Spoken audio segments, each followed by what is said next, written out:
everybody, and welcome to, I was just about to say the benefactor because I've got that up there, the price of vengeance at Chaotic Neutral Games. I'm Simon, your DM for tonight, as we join Corinne, Felicia, Danny, and Jordan with their adventures on the high seas of Valeria. Don't forget, you can help or indeed hinder by using your channel points. That's the chaos points in the game. Check the chat, the options in the chat bar below. You can also join the chaos by clicking the Discord link below, or book towards the session twist by becoming a subscriber. And due to me writing new campaigns, I haven't done the session twist that I should have done this weekend. So let's go straight into it and rejoin the players. Hello, everyone. Hello. Hello. What? Oh. Okay, here we are. Here we go. Hello. Okay. Hello. Got us for a second there. So a few things before we start off, and that is we've got a few commands that we've brushed up on. So the first one, if I put it in here at the moment, I'll choose one of the bots.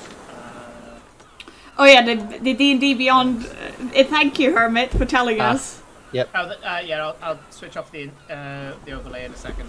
So if I was to go exclamation point, welcome board, when I can spell a board, and I was to choose our favourite bot, Lurks.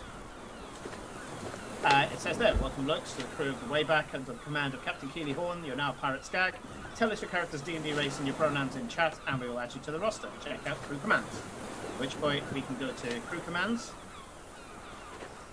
It's like a choose your own adventure. Oh yeah, kind of. Yeah, I would like to think that your average gamer geek can be able to deal with it.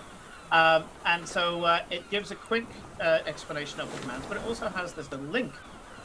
If you click that link, it'll go to a D&D formatted PDF that will give you all of the commands you can do and how to use them. So that should solve everything. If anybody has any questions in chat and you want to help out another Skag, you can just type in crew commands or welcome aboard, and you'll be able to help them out.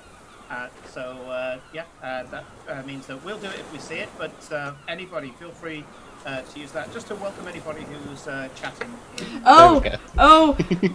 Felicia with the flex. 50,000 points for the Discord roll. Okay. In that case, when I get back on Discord, I need to. Well, I can give her the roll now. You can give yourself the roll. Myself the roll. Oh yeah, of course you can. You're an admin on there. Okay, give yourself the roll then. You could have done that at any point. We have one priest. Okay. Well, we have me. I have it as well because I was the first one who redeemed it. Oh, were you? Yes. Yeah, because someone gave you a subscription like the month before the rest of us got ours. Yeah. Yes, that's true. Yeah. Yep. So as the Chaos Priests build up, there's a threshold. When I get a certain number of priests, something happens. Anyway. Ooh. Yeah. There's a mechanical thing. Okay. Yeah. When I put it in there, I was like, how would I use this? Because I know it's Discord bragging rights and all the rest of it, but I thought I'd do something for the priests in the same way that I want to do some things for the subscribers sometimes. So, I think that's everything. Do we have an aura? No. We don't. Oh, yes, we do. We do? Yes, we do. No, Hermit, give us loot. Aura, Oh, we do have aura. He's in the moderator. Sorry, he's moderator. Yeah. Yeah. To the wrong part. Okay. So. The person who is relevant to Prime knows already. Can someone turn up Simon's volume? Absolutely. Yeah, you're a bit low. Turn me down. I bet it's been really low today. Yeah, I can't, because I can only turn up like all of the volume. I can turn myself up for you. It's not often people ask me to do that. There we go. How's that? That's better. Oh That's yeah. a lot better. Cool. Good stuff. Sniper's here. We can now start the game. Yeah, we've been waiting for fucking hours, dude. You know, we started at 6. Anyway. Love you, dude. Welcome. Ahoy, yes. Okay. Ahoy, indeed. We are on the way back. The way back has been crashing through the raves. Crashing through the waves. Put my teeth back in. For about 2 weeks, and life on board just goes back into the usual rhythm. News travels fast, especially considering you first Silverfin you told was there saying, "Yep, sure, I'll get this out." And even on the way to Jaspera, you can see incredibly fast ships, even faster than yours, have started to leave Jaspera, where they've been making safe harbor, to return back to their original trading company. So they basically beached at Jaspera, knowing that as long as they're on dry land, they'll be safe. And they've just been adventuring, doing whatever.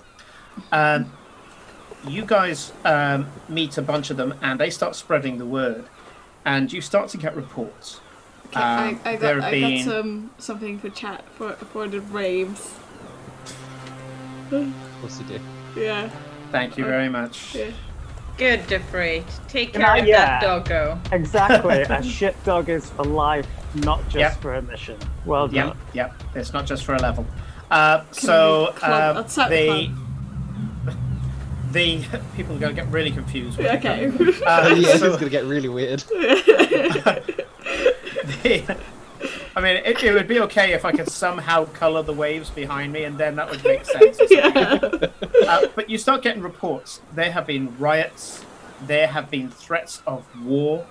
It's the little kobold. Yes, the and little kobold skittering around the ship as well. You see there's been a lot of trouble as a result of this.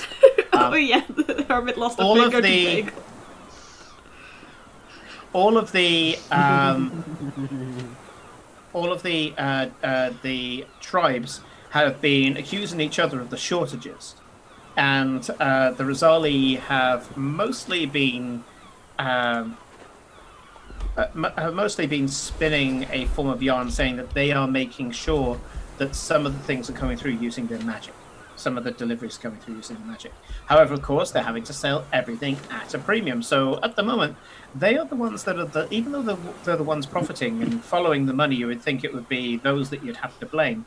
No one's really got it together enough to say, oh, hang on, maybe they meant this. You eventually get given a lead. And that is that a lot of the shipments and things are going to a place called Port Barrow. It is one of the better ports. It's a neutral port in the city, although it leans towards the Rosali. You can find tribal houses of all the different tribes in this one place. I think minus one or two. And the when you take a look in there, so that's pulling up the map itself, you get from the free folk that there is a drowned king in attendance. Surprise, surprise. You know, the claim is one in each port in Illyria. There we go. So you're looking for Lucia. Lucia has a shipyard that's just inside the estuary, one of the few estuaries that go into the Jaspera mainland. And they point out on a roughly drawn map of Port Farouk where you can find it. She is a crass individual who finds her wealth through building ships. So she imports lumber, makes ships, and she mostly makes fishing vessels for the most part. Small fishing vessels so that people can go out, catch fish, bring them back, provide food. And she recently has been affected by this because nobody wants to go out in any of these small ships, even though they stick close to the headland. Kate with the raid! Hello. Hello, Kate. Welcome. Thank you very much. Thank you so much. The you can see that it's clearly affected everything at the moment, And apparently, as families are starting to starve and things like that, they're starting to make deals with the Rosali and their agents to be able to continue eating and living. And they are offering laborers, funnily enough. Weirdly, they're offering to work for the Rosali. The Rosali are taking them to remote locations to dig up some sort of strange mineral, and that's all you've heard. The free folk themselves are very happy to be leaving Jaspera as they started to suffer themselves. Thankfully, they were able to stick to the shallows and stay away from the clutches of the Interceptor. And they were able to live on their usual diet of the stuff that they grow on their ships and the various fish and seaborne vegetation that they make most of their meals out of. But all the same, the frictions that were going on meant that they felt unsafe, even on the shores of Jaspera. And so, as you are now going into the Jasperan waters, you can see there's an exodus of free folk, traders, and on a lot of these vessels, you can see quite a lot of tribesmen. There are Jasperans themselves that are leaving Jaspera on the ships just to get away from something. You've been given the coordinates to a suitable location by which you'll be able to anchor and hide the way back. Were we gonna do some interrogation on the people? Yep, we're going to do that.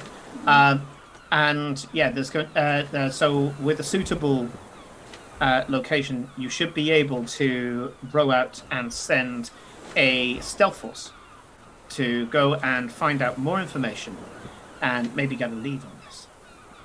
However, I was going to say, what preparations would you like to do? And I got written down here that you do have crew members that you can interrogate.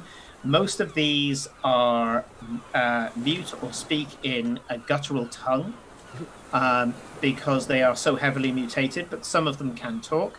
But we did determine last session that if you ask them a question, Corinne can read their surface thoughts and get answers off them.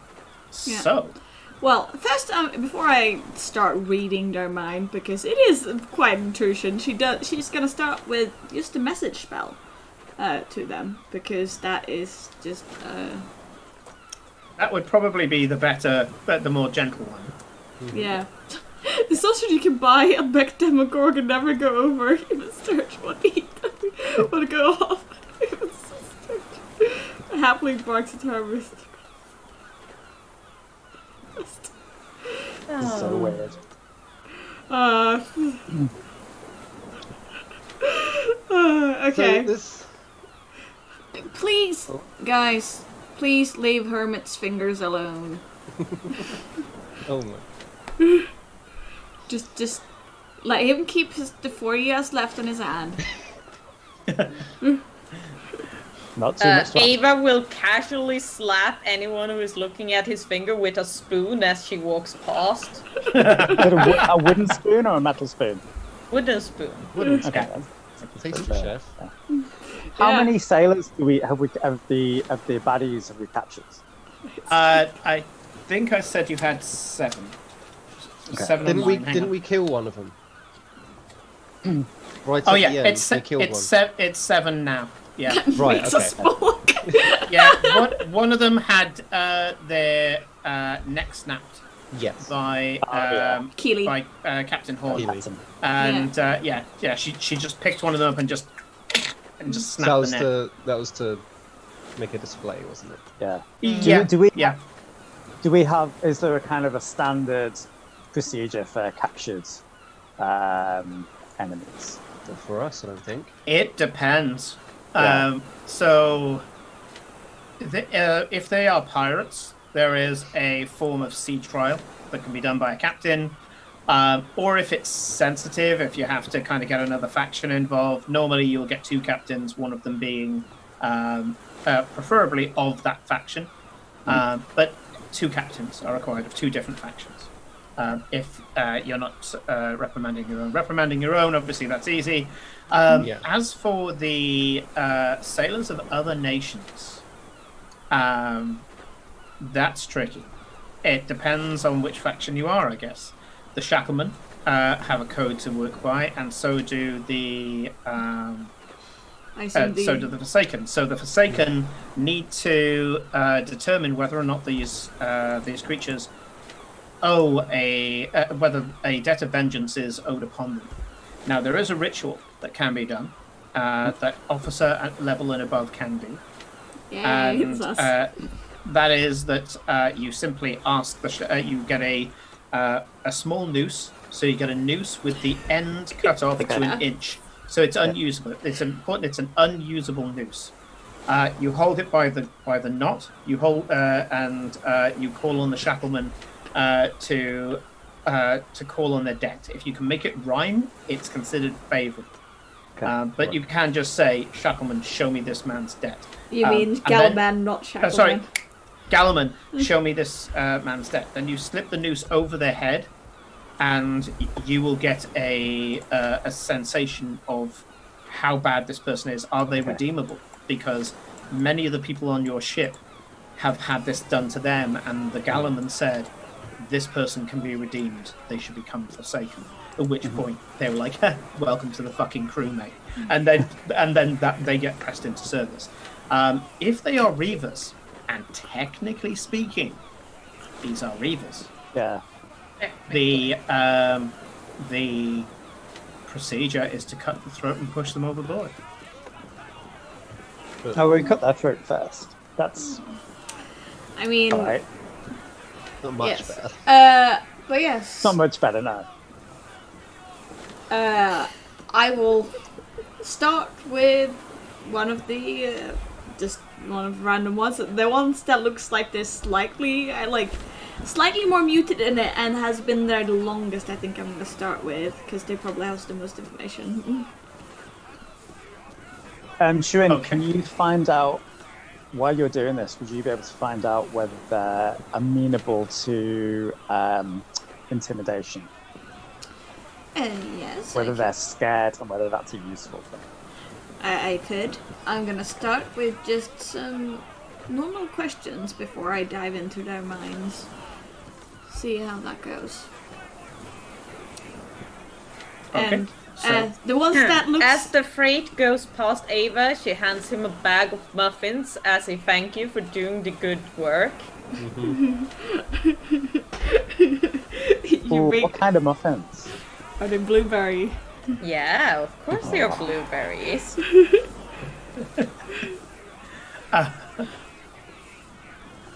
Someone showed us serious blue fucker what the serious brain is. That's why I'm just reading the chat. So yes, what are you doing? Right. I'm gonna find the one that is the most mutated because I'm figuring that person has been there the longest. Yep. Okay. So you can see that there's been excessive growth on one side of the head, Elephant Man style, to the point where his forehead has come down over his right eye. You can see that the lips have drawn back over the jaw, to the point where not only the teeth but the jaw is exposed as well, and there's this constant stream of dribble coming down, soaking his shirt. He has kind of clubbed hands, but not so much, not as much as the big brutes that you saw. And you can see that he's got these fat, prehensile fingers that are mostly callous. And you can see he's just. How did they function? I have no clue. I messaged it. I used a message spell. What can you tell me of the ship you were on? Serve on ship. Obey.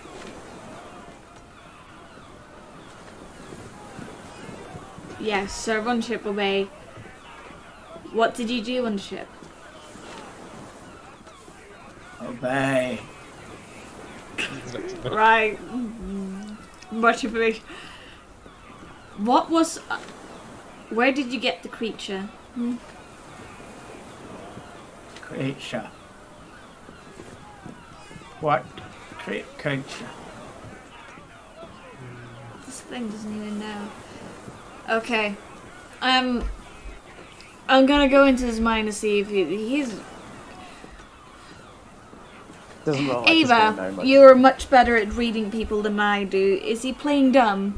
Or is he... Give me a roll. Can you give me an insight roll, Felicia? What? I'm asking if is this guy just playing dumb or is he being genuine? Insight roll with disadvantage because reading this face, good fucking luck.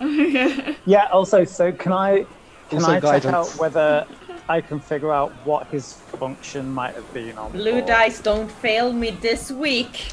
Also, guidance. Yeah, Danny, give me either a perception check Guidance, or Felicia, I'll so you got accept a a sailing if you proficiency roll check. guidance on this advantage, do you roll one guidance or One. one guidance per roll and then see which one is better? You roll the guidance once and apply it to whichever of the 20s you choose. Yeah. Well, I rolled 2 15s, so my dice are... That's a 4! See, Yeah. New dice are great. That's fine. Yeah, you can tell, Ava, that this guy's not a thinker. Like he says, obey. I'm Okay. pretty sure he doesn't even know what you're asking him. No. To back this up, I rolled a 3 They don't. plus 4, Yeah. so I get a 7 in total on my perception. Yeah, it's hard to tell. He's calloused all over. You can tell what some of the others may have done just by the fact that you can see the kind of like where their skin is tanned. But some of them would probably be scrubbing down the decks. You can tell that some of them have got like almost aquatic features, but you can't tell what this guy did. With those calluses on his hand, it could be anything. Did you read chat? Yes. Yes. At least they're obedient. Yeah. Well, I think Daggle's bottom is the firmest. I think Scorpius. Simon. Nice for buttocks.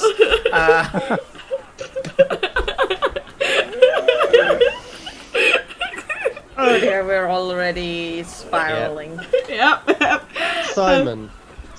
Alphonse has a bit more of a unorthodox request.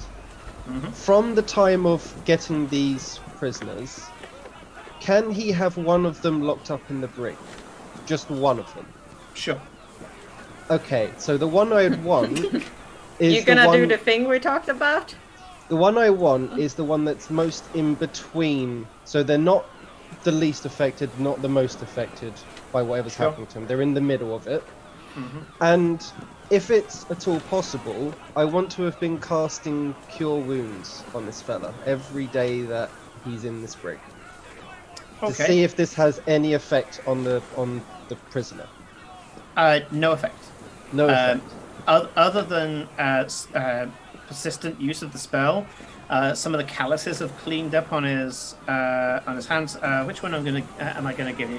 So this one here is in the middle. He's not heavily mutated. He's got spikes coming out of his head in lots of different angles. He's got eyes that have got split irises like a goat. He's got kind of a razor line down his chin. He looks like a kind of dire version of Darth Maul. And he's got kind of ridges down his hands and things as well. You have the feeling that he was made probably for combat. If this was deliberate, this is, you can see there's a lot of ridges and impact zones and things like that. And you do notice after a few things that he ends up licking his hand and rubbing his eyes a lot because he has no eyelids. So yeah, he ends up less calloused and all the rest of his skin starts to look better. Pirates. But he's just there, just looking at you with these strange fucking yellow goat eyes. I want to try and That's what intimidate goes him as well. Sure, go for it. So Do you want tell help me, with that? I'm pretty okay with intimidation actually. This is why I wanted to do this. Yes, he's Dr. Death. He's pretty good at this. That's it. What were you doing on that ship?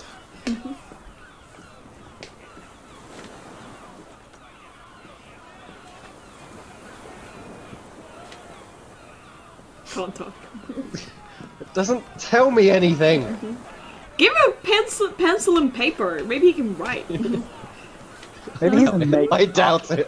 I need to get my dice, man. Maybe he is an artist before they did this to him and Oh, he can draw what he did. Ooh. Yeah. Get that man some chalk. I don't know if Alphonse would have thought of that though. So someone else. will have But to well, say that if to he him. asked Eva, that's what she would have suggested. Just I'm going to give say him- you did this over several days. You must have talked to the crew. Yeah. And yes, Right. that idea comes out of the crew. Okay. Yeah, I don't like. I don't think he can write, which Dagal can't because his Pictures intelligence maybe is then. 7. Hey, I can write bits. Okay. I'll assume that he's at least all the calluses are gone enough so that he could at least write if there was anything wrong with his hands. Yeah. So if Okay. you give him something to write with, he will start to roll me an intimidation check just to be sure. 10. I mean, 10.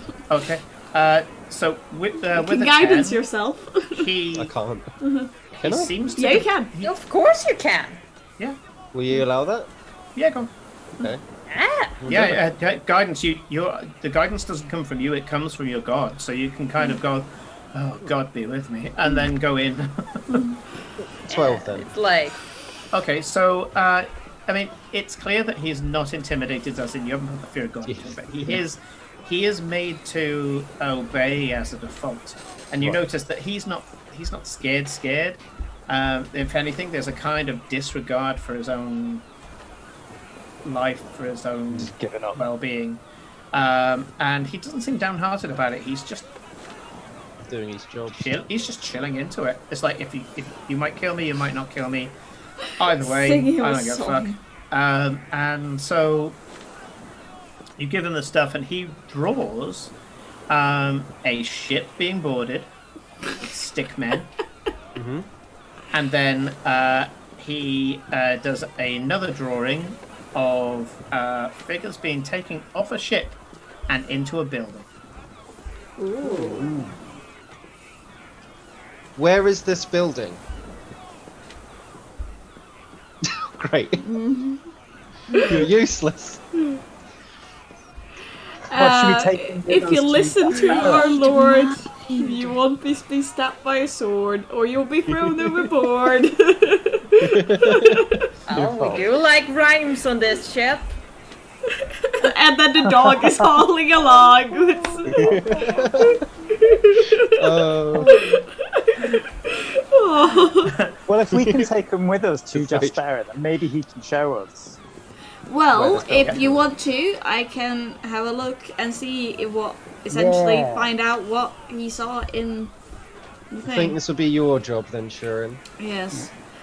I'm Pretty thinking good though. either this guy. I'm gonna also talk to one of the least mutated guys that might be actually able to talk. Is there someone who can actually talk? I did say that some of them can. So, yeah, you can see that one person, he's kind of got milky eyes. Yeah, so it looks like they're cataracted or something, but you can't see the orifices of his eyes, but he seems to be able to see just fine. And you can see that he's got like kind of strange scaly skin, almost like lizard-like skin. Probably is tougher than regular skin. Maybe he, in mechanism terms, has an extra 8 point of AC. That's called torture defense. And he goes, "When are you going to kill us?" No, we know. You know, we don't always kill people. "I know nothing. Jon Snow. We know nothing. It's taken from us." Are you taking your memories? Us is taken from us. In the place where they do this. And he just runs his hand over the skin. Where did they do this to you? In a place place I come from, maybe. Taken from us. It always nightmares. Occasionally. We got Image. But he knows. Captain knows. When you have dreams, it gives you pain until you forget. He chases them away. Says, simple life. To be a hunter, to obey. I was not successful. He runs his hands over the skin again. Weak compared to the others. But more in the head than the others. I was the intelligence one, apart from the officers. The officers, not all of them had it either. They were called officers because they made them angry, not to be called officers. But they all answered to the captain. No captain, no direction now, only pain, emptiness. I want to kill you. Great.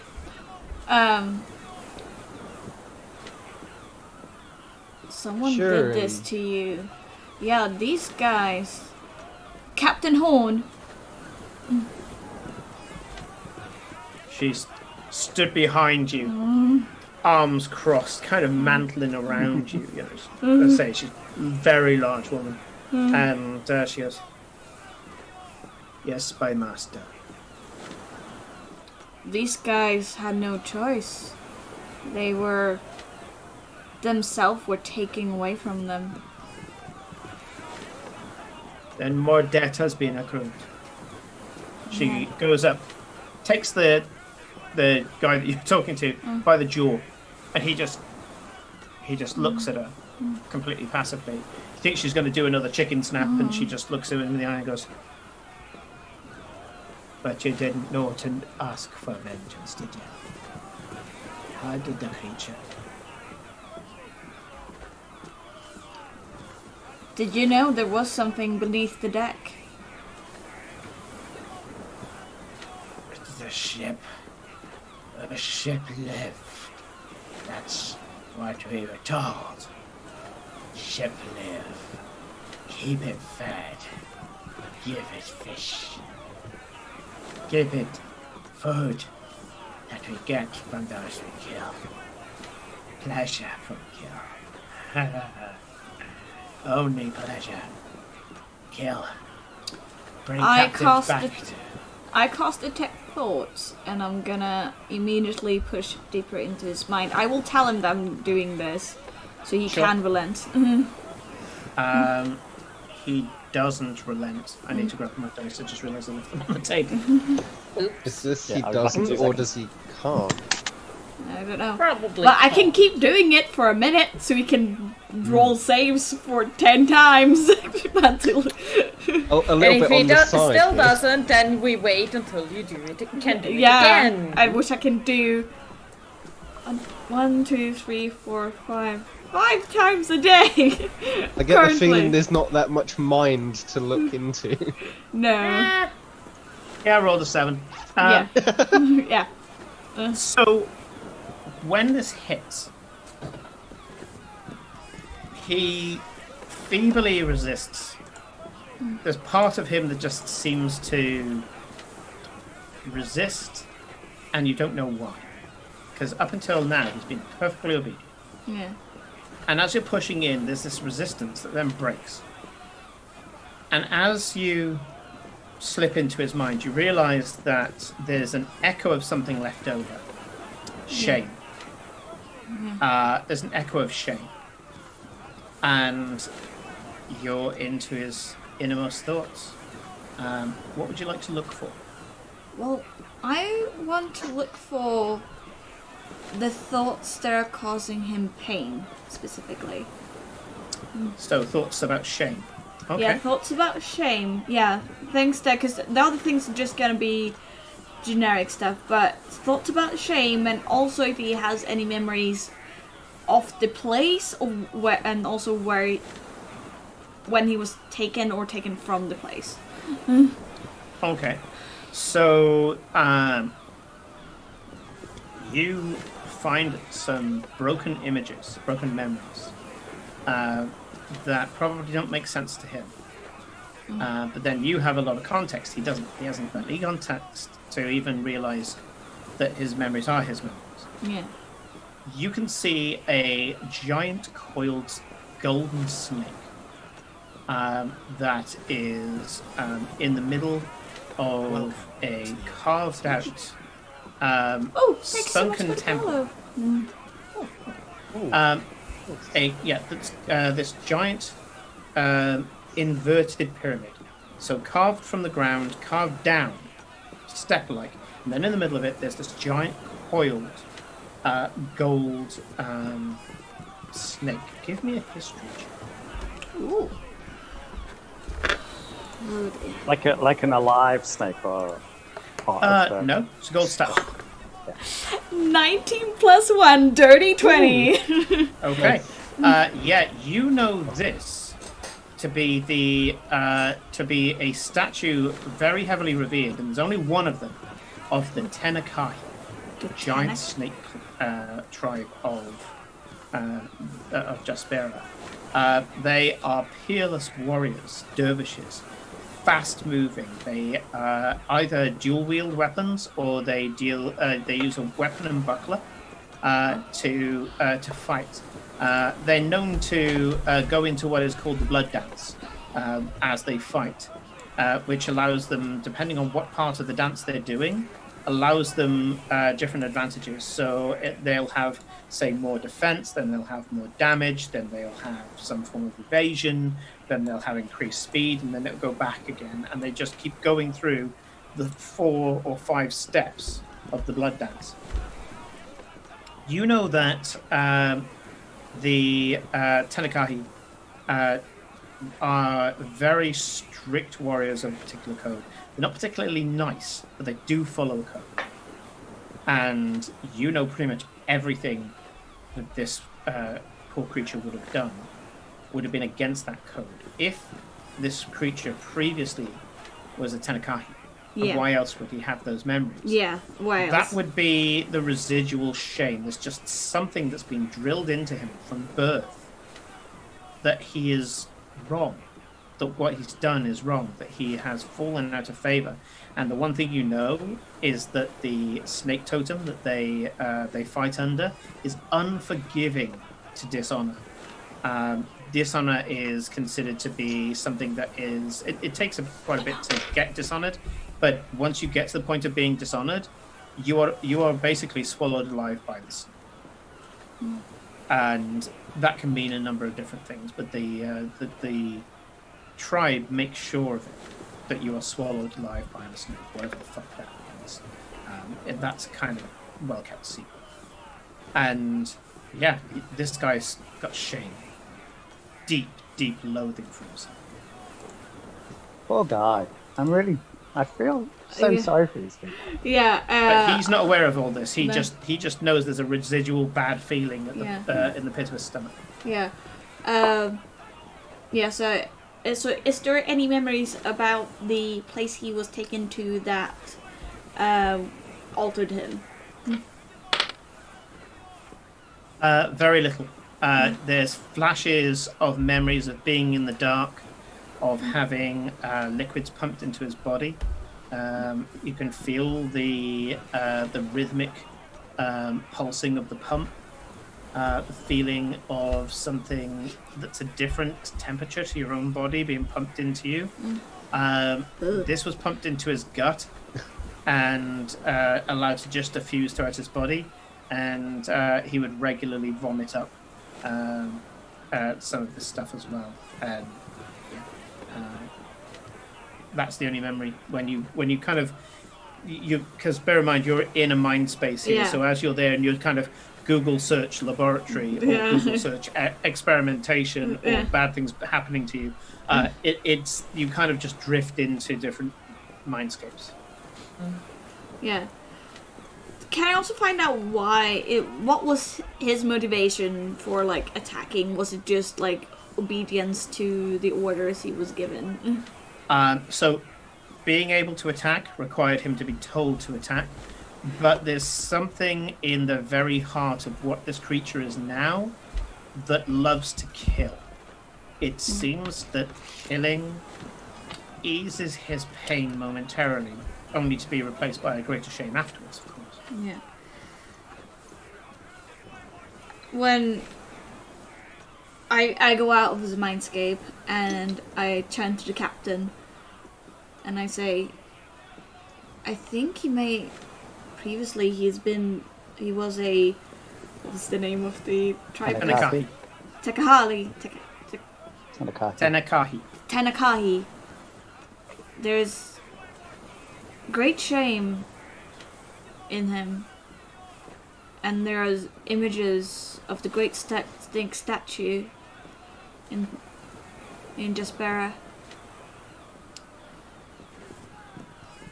Captain Horn kind of squints her eyes to you and goes, I wonder if there's anything left in there of him.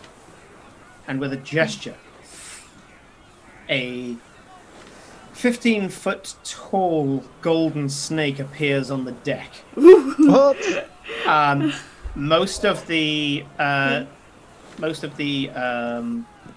captives don't react at all, but the one you're speaking to falls down prone. Basically, just face plants into the deck and lies there completely prostrate in front of this. I would say so. Do we think that they might be redeemable? We might be able to reverse some of this. I don't know if they'd be redeemable or not, but I guess we have to decide on 3 different courses of action. Either they stay with us, become forsaken, or we send them off to the send this one, at least, to the Tenakahi. Explain what went on and see what they could do for him. I mean, or we he'd give probably... them the quick release. Well, I know of the Telekahi, he's gonna be fed to a snake if he gets there. There are worse ways to die. If that is the religion he came from, I don't see the issue in it. That's how his people die. Then we should send him off that way. At least there's honor in there, and it might relieve some of his pain issues with that. Yeah, exactly. I don't think the Tenakahi, if they get to the point where they're fed to a snake, are redeeming their honor. I think it is just rubbish disposal. Yes, that's. Well, I'm tempted to ask the Gallowman at least about this one. Hermit, I can see which bottle you're using to clean the deck there. I see any pitting in my floorboards. I'll be rubbing your nose in it.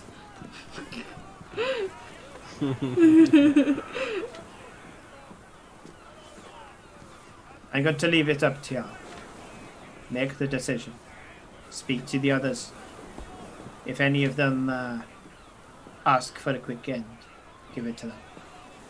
As for the I'll others, prepare one. As for the others, Muffins. This is the death muffin. This is the death muffin. These muffins are for the crew. No, Get them mixed up. Do not mix them up. Yeah, it's like purple muffin, death. Green muffin. No, hang on. Blue muffin. The blue muffin is good. The purple one is bad. If you're colorblind, fuck you. But blue is There are kind of no colorblind sickly. people on this ship. Not anymore. She turns and says, if they ask for a quick end, give it to them.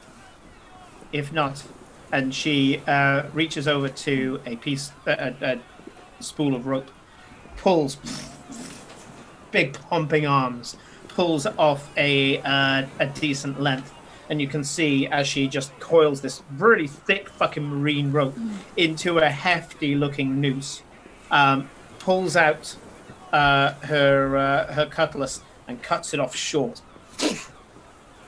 and throws it at Dalgal. You know what to do. If I have any more crew, let me know. And she heads on out.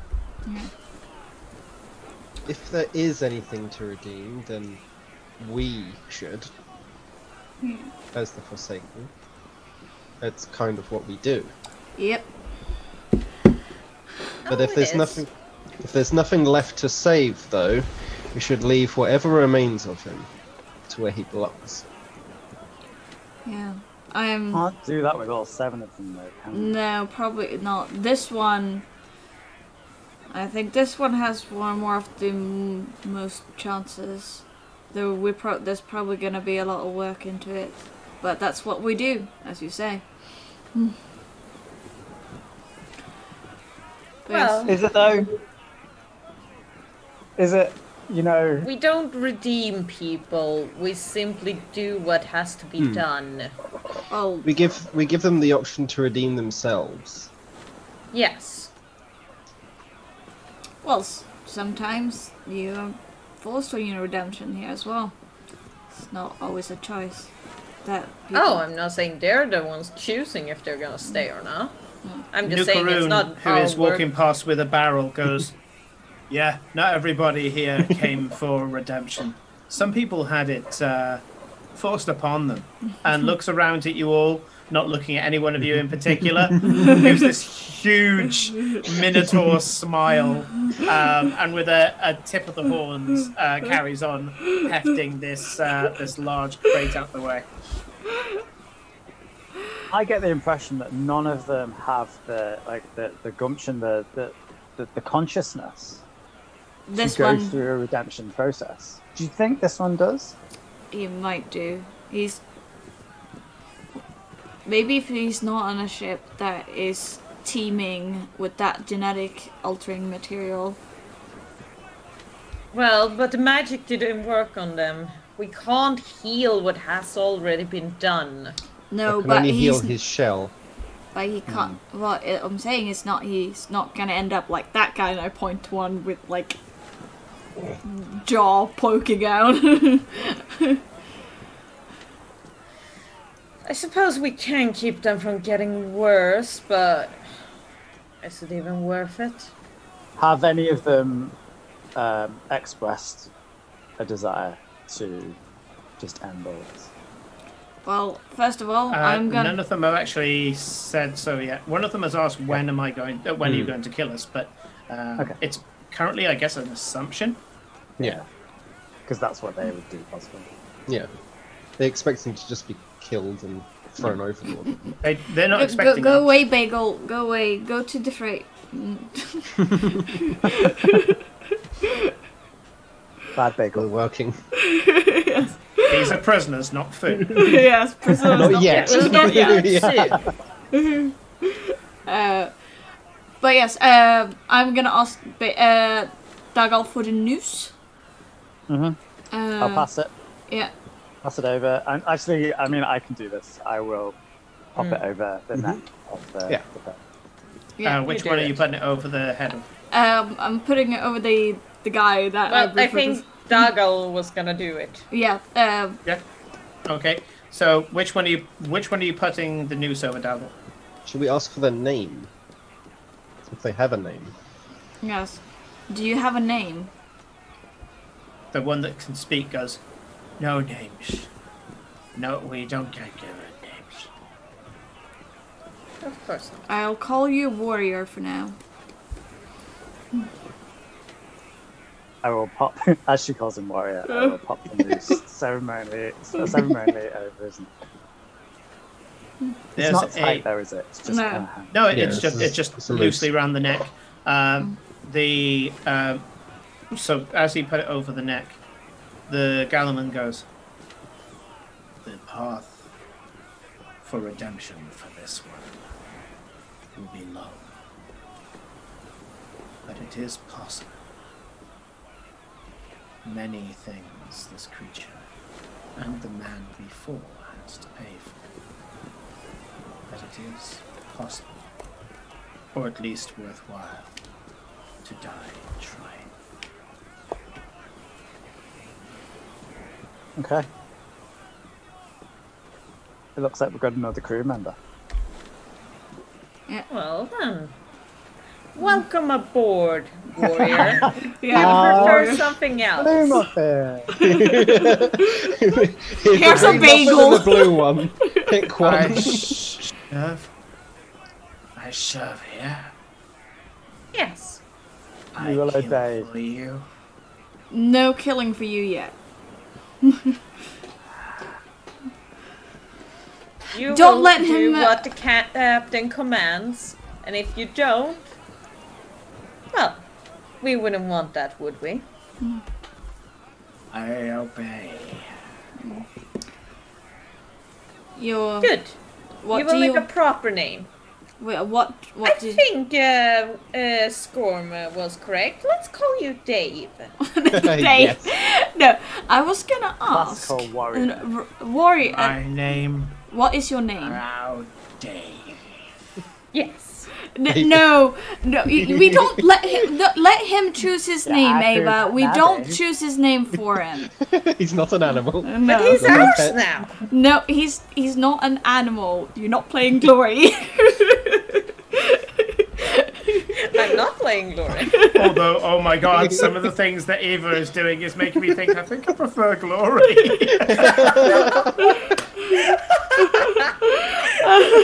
She's Is that a always good or a upfront bad with how thing? fucked up she is. Like Ava She's not seems so alright. nice, but Yes. What do you want your name to be? I want name to be Dave. Why? Mine one doesn't. He has a good reason. It first thing given to me. Well, I gave him the name Warrior. Yeah, but that's a title, that's a not a name. title. Yeah. I know I warrior, but I given Dave belongs me. Okay, Belongs me. Dave. Dave. Yes. Yes. And you can see tears are coming down this this creature's cheeks. This should was take the one who milky didn't have cataract eyelids, correct? No, that's the one in Brig. No, This that's is the one down in the brig. yeah, Okay. yeah, This, Oh, this take the one's noose got off. eyelids. He's got milky cataracty kind of eyes. yeah. And a kind of leathery skin that you can see starts out around his neck, but is covering his arms and his hands. We'll see if we can help his outer shell later on, Yeah. if he wants that. Dave. Great if I catch you calling him Stinky Dave in trouble. Dave is one of the crew now. Oh, He's yeah. one of us. Yes. So I'll take the Everyone? noose off him. Give him the salute. He's one of us now. If he's Pirate bound, salute. I'll undo his bound, or undo his the binding. on Yeah. him. Pass Send him on off to shoulder. mop some. Send him off to mop the Yeah, floors exactly. with the Not freight. a Okay. crow's nest. He This is doesn't look- canon. It's going into the NPC database way Yep. back. Dave Has has joined the crew. a mutant monk called Dave. Yes. It's Good canon. name. Solid name. I don't see the issue in There is this. no issues here. We will love and protect Dave. Yes. He is one of us. Traits: mutant, Continue mutant, to go now, like, mutant, what- mutant, mutant. Mutant. Very mutant. Can, guessing he's gonna like have a looking decent at him, intelligence. can we see what race he was before this? Like, was he like human, or is he like tiefling with horns, or elf ears, or anything? Dwarf-sized. Well, he's within the range of human to elf. Yeah. Yeah. Ah, Yeah, possibly may have been a tiefling before and then majorly transformed, but you're guessing somewhere along there. There's not enough height and physicality to be orc or Goliath. And he's too tall to be any of the halfling and gnome races. So somewhere in regular humanoid. A tall dwarf. Yes, that's what Daryl thinks. Oh no, you don't realize why we're laughing at that. It's because in WoW, I made a gnome that is convinced she's a night elf. Which is like... It's a really small one. It's a night elf with She just thinks dwarfism. she suffers from medical conditions that makes her small. And not have glowy eyes. Could totally happen. Yeah, totally. Totally. Half human, half elf, half mutant. Yep. I'm bad at that. Those halves add up because the mutant part is added on. Yeah. Yes. So technically What and a is half. an MATH? It's something very bad that you should never have. It will instantly kill you. It will hurt. Punishment and despair. Yeah. There's a whole math shit. No. The worst. Don't you agree? So, Right. Now that So, we've yeah. successfully derailed the session, shall we continue with our mission? Do we need to do this? Can with we all move down the seven line? that we've got? I can do long story short because something Yeah. dramatic does happen. You do one over in the brig. Once again, the Gallerman goes, "This one is going to be forsaken from life, but we'll find meaning here." Okay, crew member. But already has chosen their name. And you can see as this almost chitinous, sharp-tipped fingers, the creature has obviously listened to the conversation that went up on deck, walks up to the wall of the brig, and with very little effort,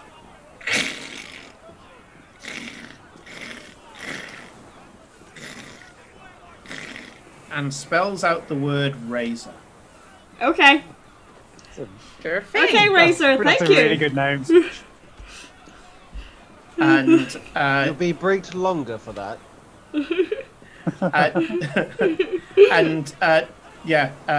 Apparently somebody went, "Oh bloody hell! Look at his fingers; they're like razors," and it just loved the sound of the name. It's an it. Well, on our way to Jaspera, Ava will spend her time trying to figure out what type of sweets these two prefer.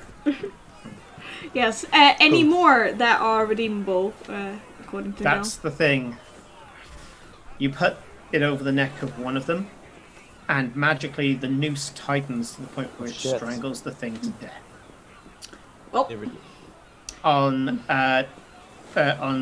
pretty much all of the others, the noose kills them. Wow. That's quite efficient.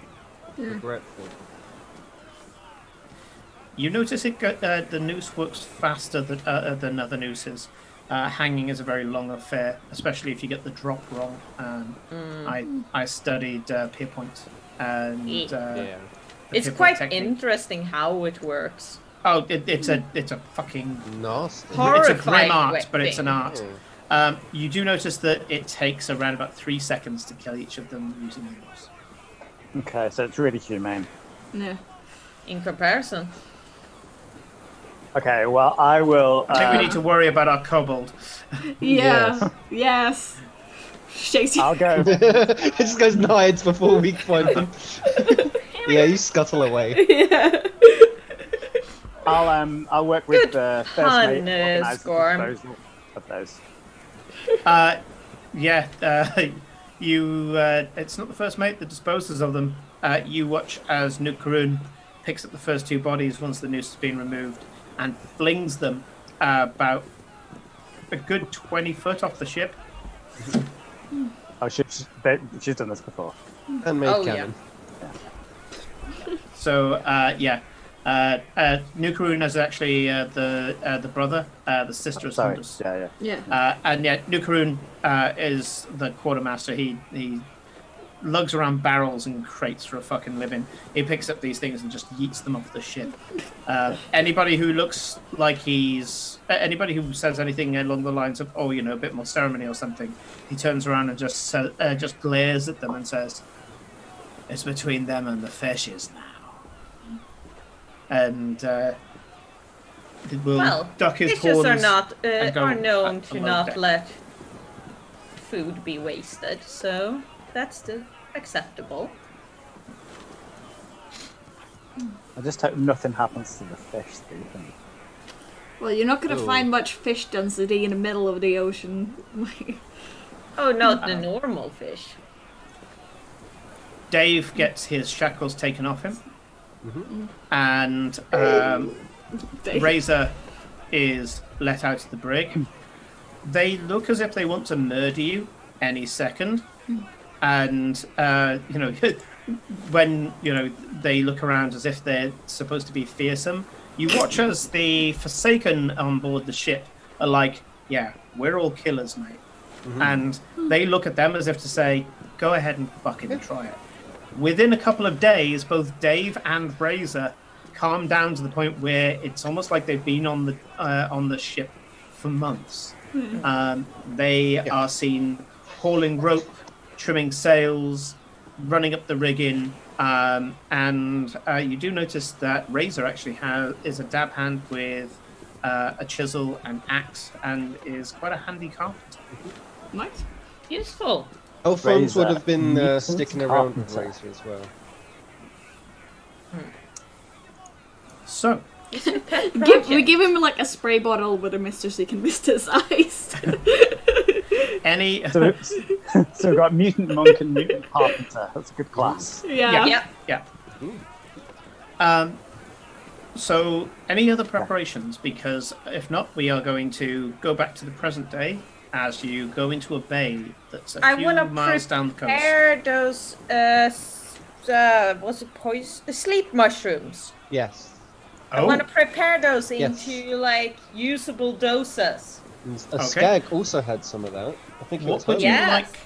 How would you like them prepared? There's a few ways you can prepare them. You can either prepare it as basically like a spore bomb, or you can make it into a more potent single dose that you pour into someone's drink.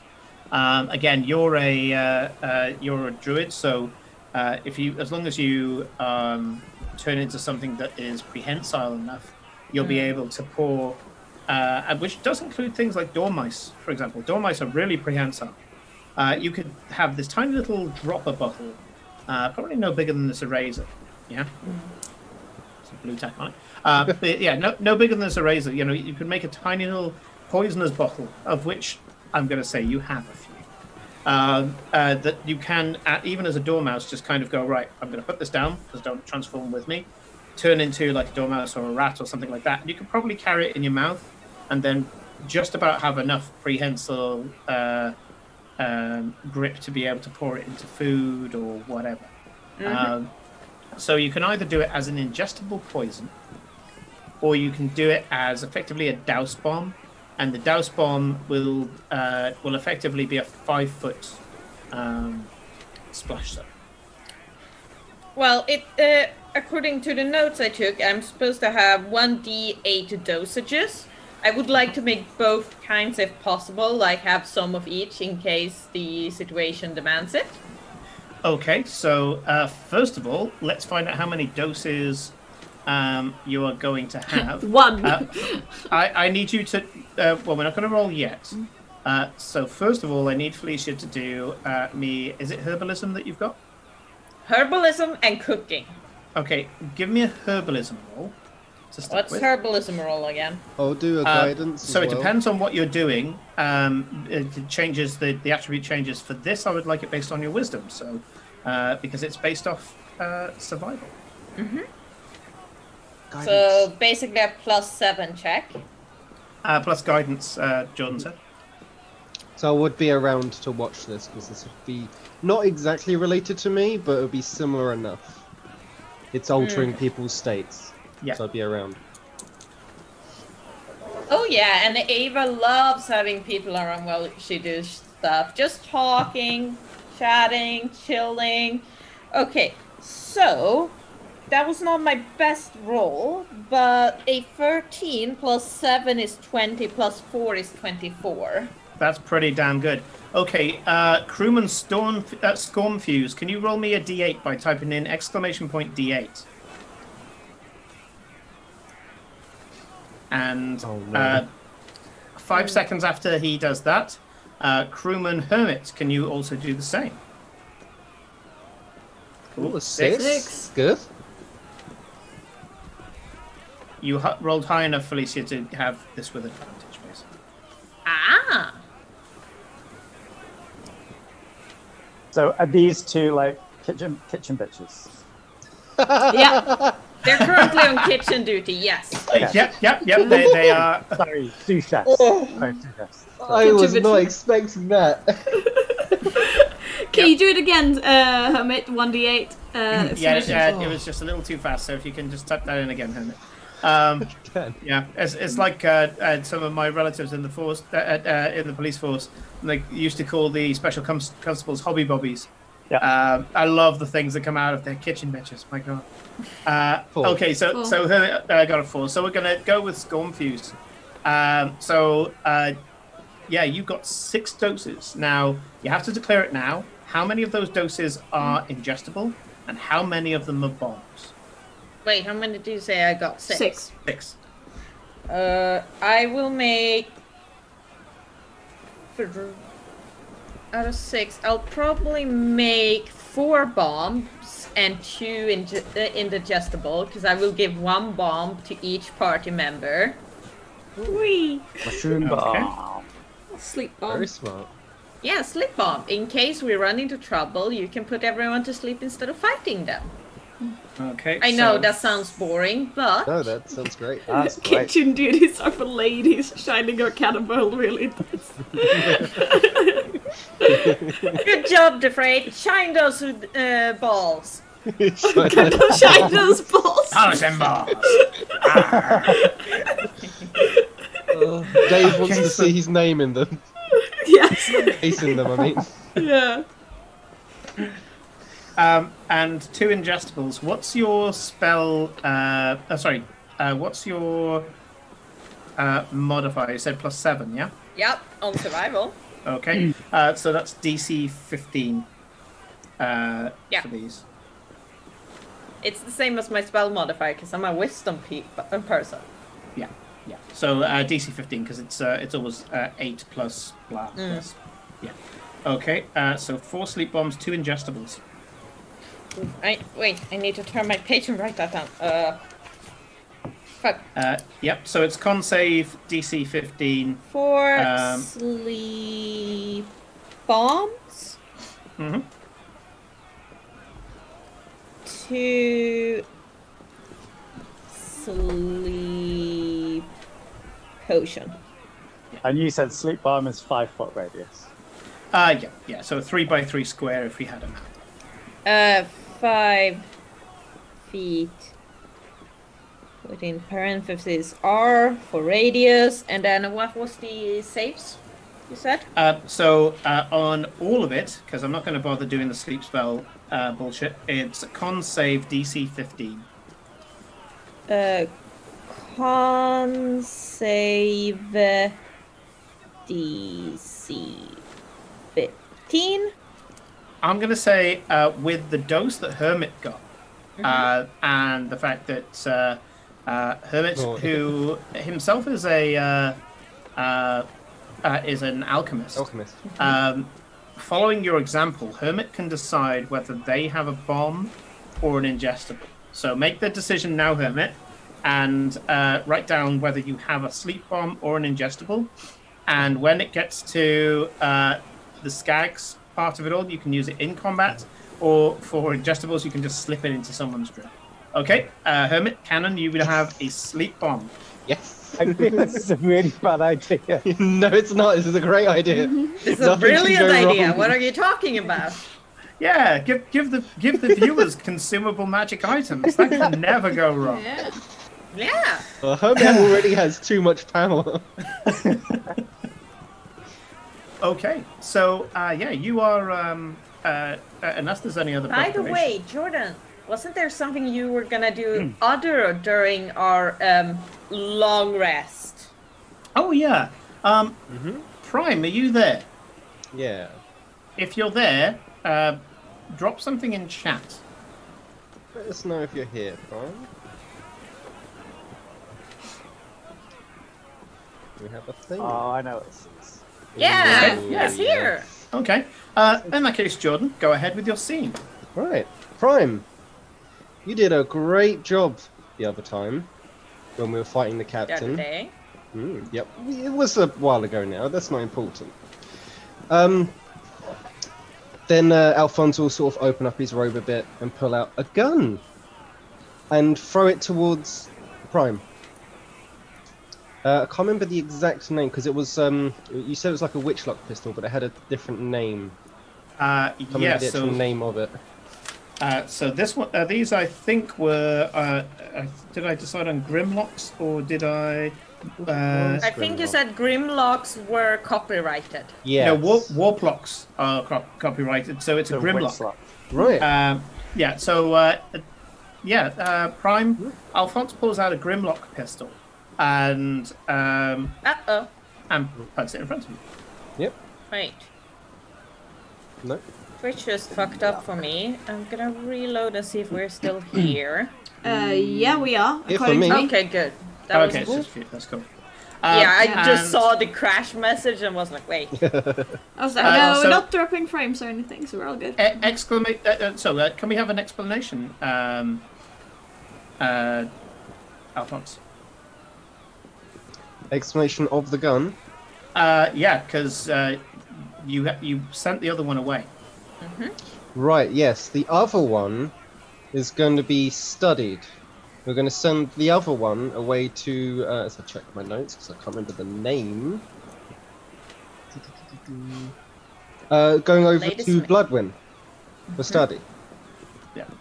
So Bloodwind Bloodaxe is the main maker of witchlock pistols in this world, and these are different. These are a twisted version of it all. So Prime, type in ! Prime pistol. And yes, Confused, I'm of that generation, which is why I decided to go for it. I had dreadlocks and a few other things like that, which which also had particular meanings for me. But in the end, I went for. I did actually go for dreadlocks. Oh, you did go It's a dreadlock, pistol. okay. Yeah, it's a dreadlock pistol. Okay. Dreadlock. Then. Okay. That's why I was like, which one was it? I'm pretty sure we had this one. Yeah, Oh. we did brainstorming, and then there were too many options. So that's your offhand attack, Prime. So you can slash with Skag attack, but then your offhand you can fire your dreadlock pistol, and it will fire necrotic damage at the target of your choice. So. These Skags are going to be. And more because like these because ones. Prime is a mod and has been a mod for a lot of us. Actually, Prime's a mod for Kate, for myself, for Chaotic Neutral. I think for like Sean and that as well. Prime, you have one extra addition to that, and that is when you fire your dreadlock pistol, you can do something that the other Skags cannot do, and that is you can target named characters. So you can target the things that these guys are fighting. And help them out. So. Ooh, with necrotic damage, wow. Yeah. We always need. I like to give back. So. Nice. One of us. You are in a bay, a couple of nautical miles down the coast from Port Farouk. I don't know if you're able to show the map, Corinne, but the players all have maps. Yep. Yeah, Yep. it's a bit hard to show it, yeah. We could at least link it. Yeah. If we have a link. Actually, I could probably link it myself as well through Google Drive. I 'cause just that's linked the Discord picture. There you go, I linked it. Okay, cool. So you can see that Port Farouk is a large port used by most of the tribes, and each of the tribes has a barrier, and then the rest of the places that belong to any number of people. So it depends which barrier you go into as to what they're owned by. Depending which tribe you are, or if you're in the tribe at all, you'll get a different response. Now, this is the... I suddenly have an image of Ava having like once a week having a school lesson for skags that are lesser educated in. This is how you read. This is how you do numbers. I will join in on those classes.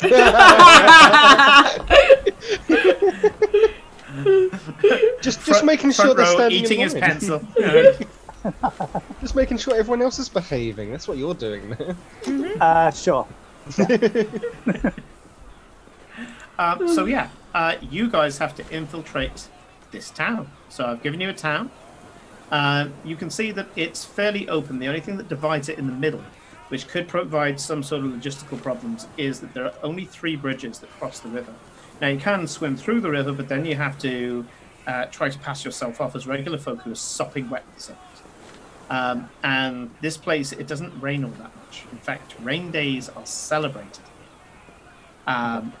And so Port Farouk has people who actually brew water, of all things. They brew water and small beers and things like that to be able to sell them so that people can hydrate further into the inland. And there's a small amount of fresh water that comes from the river as well, which has made this particularly powerful place.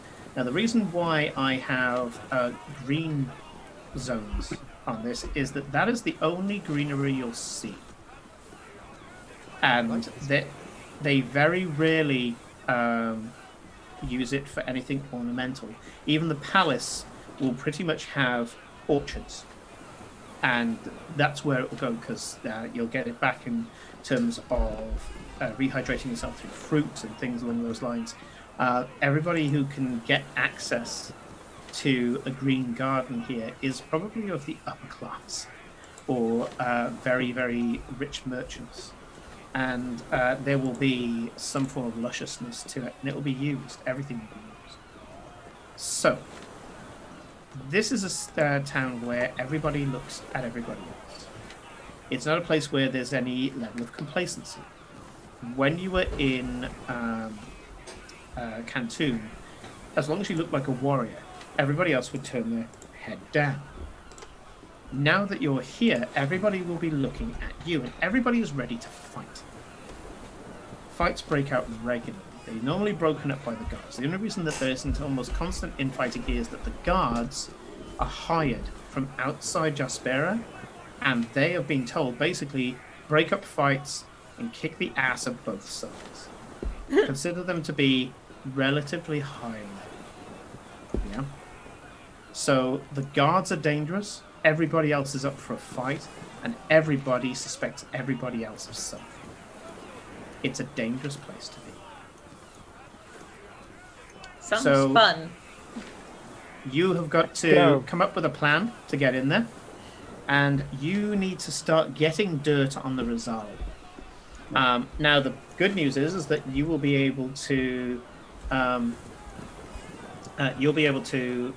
use some of their natural enemies against them. Now, you know that the Rizalis are using the Pel Tara, the Bitter Sun Horde, as their business partners in this. There are going to be people who don't like them. How much time do we have to gather dirt?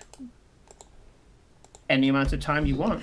Gather dirt. In sessions, you don't have many time, but you. Of course if you wanted to do something over a week and give me a master plan that's taken over a week, we'll montage the fuck through it. So we can do that.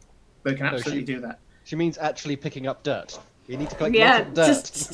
Just no. I'm quite literally thinking about using our party's exotic skills to our own benefit by both fitting in and not fitting in at the same time. Because all Ava really needs is a storefront. We have Shirin, the waiter, who will walk around and mingle with the customers. What are you doing? Oh no. We have Doggle, the security detail.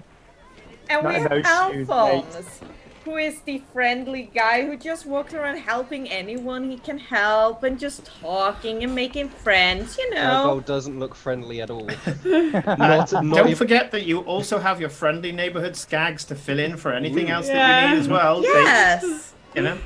Like, we can make this entire elaborate plot of just being merchants, just come to port, trying to earn some extra gold while we sell our wares, you know. Pretty sure our ship is noticeable. Yes, but we're gonna hide that one.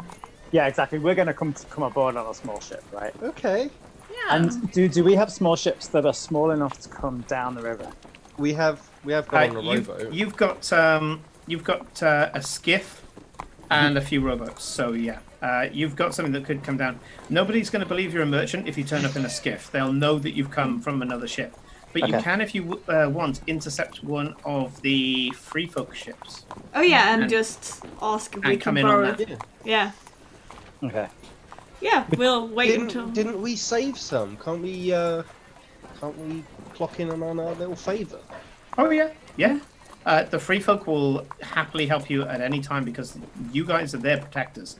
They will pretty much just help you just like that.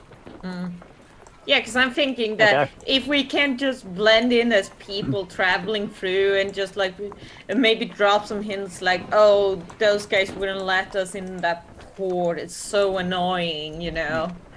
Just mingling with the locals, seeing what we can find out, what people are talking about. Yeah, because is our ship very recognizable as not a merchant ship? Not so much. It's more the fact that we're forsaken. It's not so much the ship, it's the second they look at your crew in its entirety, they'll be like, fuck off, those are pirates. Yeah. What do we know about the different factions? What do we know about like Cafiti and Axiculpa? That's a history check. Yeah. I think I know history. No, I don't. No. But I can try. Yes. Oh, who has the best intelligence? I've got +2. I can give it a go. Danny was the one who asked, so he gets to roll did. first, but then he can ask for help. Yes. Let's go -2. I have an intelligence of 7, so. Let's do it. Yeah, do it. Okay, here we go. Guidance as well, of course. Yeah, guidance. So if I get help, Always am I rolling with advantage? No, you're getting a D4. You get a D4 on top. Damn it. Yeah, here we go. I know we want advantage, but Natural 1 and a -2.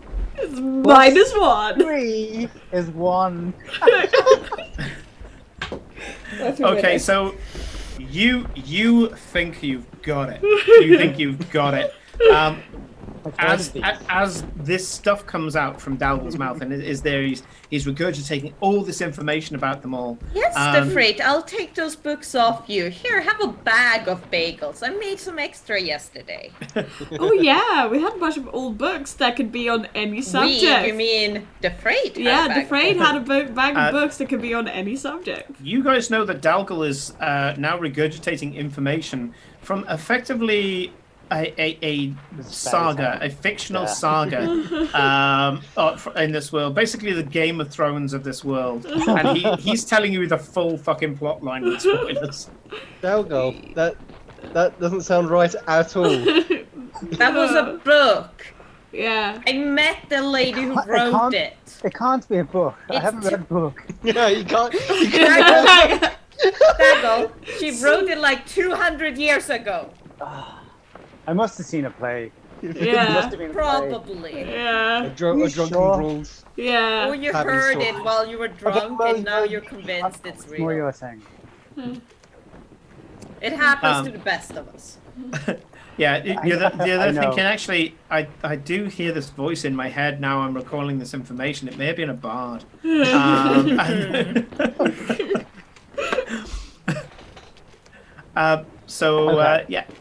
So would anybody else like to? Yes. Really? Will I have guidance? You'll have guidance. Thank you. We're trying to remember things here. Yeah. It's not horrible. That's a 15 total. I imagine we're just trying to tell each other what we know. So you know some of the more potent stories to come out of Just Sparrow. There are a bunch of really popular stories. And you know enough to take some of them with a pinch of salt. You know that the tribes can pretty much be split into two groups. Those who are just trying to survive, and those who are effectively just dicks. The ones that you know that are, I mean, they're all pretty brutal because it's a violent world. It's a violent continent. Yeah. But you know that the Kawiti, the Brightwing tribe, stick almost exclusively to the coasts. They are effectively like Maoris, and they spend all their time, if possible, on the sea. They are fishermen for the most part. They don't really care about owning any land inland, and they get most of their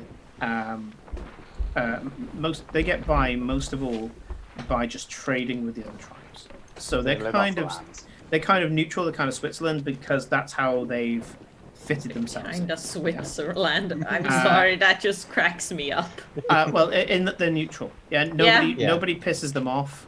They're neutral, but they are also a little bit like Norway in that everybody wants the food from Norway because they've got so much of it compared to their population. And the Kawiti, they're the only tribe that has a surplus of food because they get up every morning, they go out onto the sea.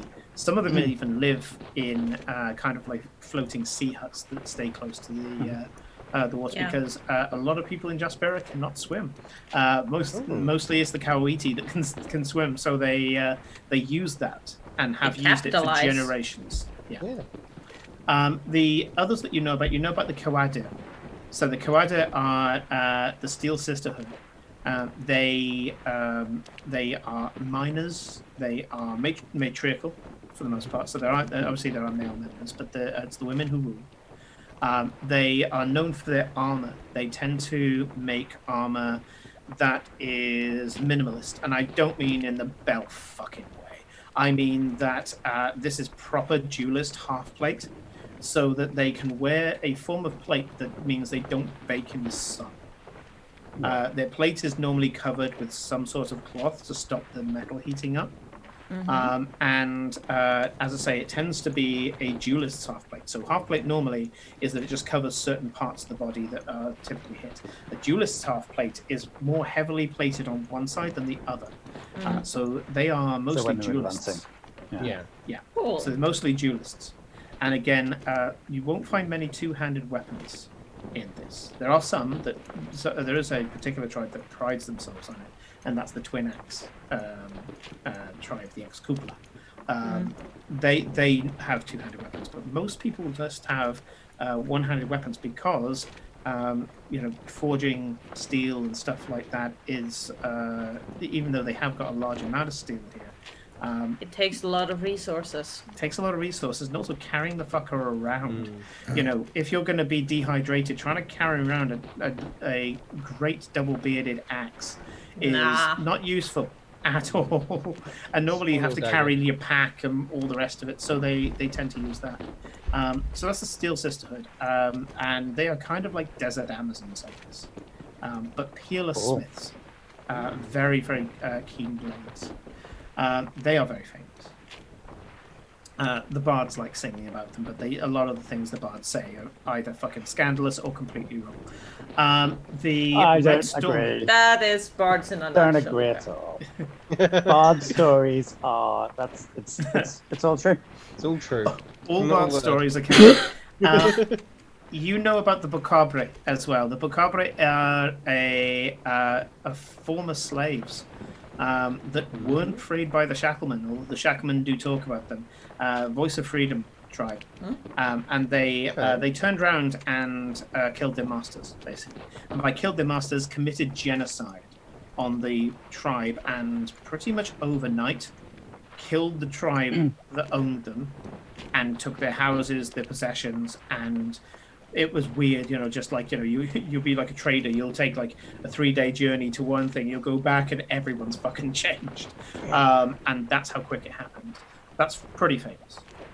The last one that Good you know job. about are the last two that you know about are the Red Storm and the Burned Lions. You know the Red Storm because the Red Storm is the only tribe to have nearly taken over the whole of Jespera. At one point, they owned about 2/3 of it. And then the Coera, which are the Burned Lions, have a nasty way of killing people they don't like. They stake you out in the sun and basically let you sunburn to death. Ow. Ow. And they have particular dances and rituals that they do, mocking the person who is dying as it happens. Oh, they sound lovely. Yeah, they tend to be quite. They get sun crazy as well, which puts them into a form of rage. Of course. My people. So Yeah, I would that's how not much you know. recommend dancing in the sun for that long. It's not good for you. You've heard about the Rosali only from what you've got already, and the others I haven't mentioned, although I've mentioned a lot of them now. The others I've mentioned, you'll just have to learn as you go. Scornfuse, you're here to to learn how to not steal from people. So Unless they have done bad things, then take all their stuff. yeah. But You're let's trying not. to redeem yourself. Yeah, let's not pickpocket random people. Yeah. Right. Let's take our 10-minute break because it's 9:30, which will give you a chance to brew up a plan on. Although you already seem to have part of a plan. I So how liked about? my idea. So give that some thought, and I expect you to brief your skags on their roles when we get back. Yeah. Okay. 10 we'll minutes see you is soon. definitely enough time to do that. Yeah. We See have you a guys fun very little- soon. It's not like We we, need a talk session shit for this. when it's a break time every week. Yes. So Right. see you guys in a bit. See you. See ya.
And welcome back, everybody. Sorry for the slightly longer than 10-minute break. DM needed food badly.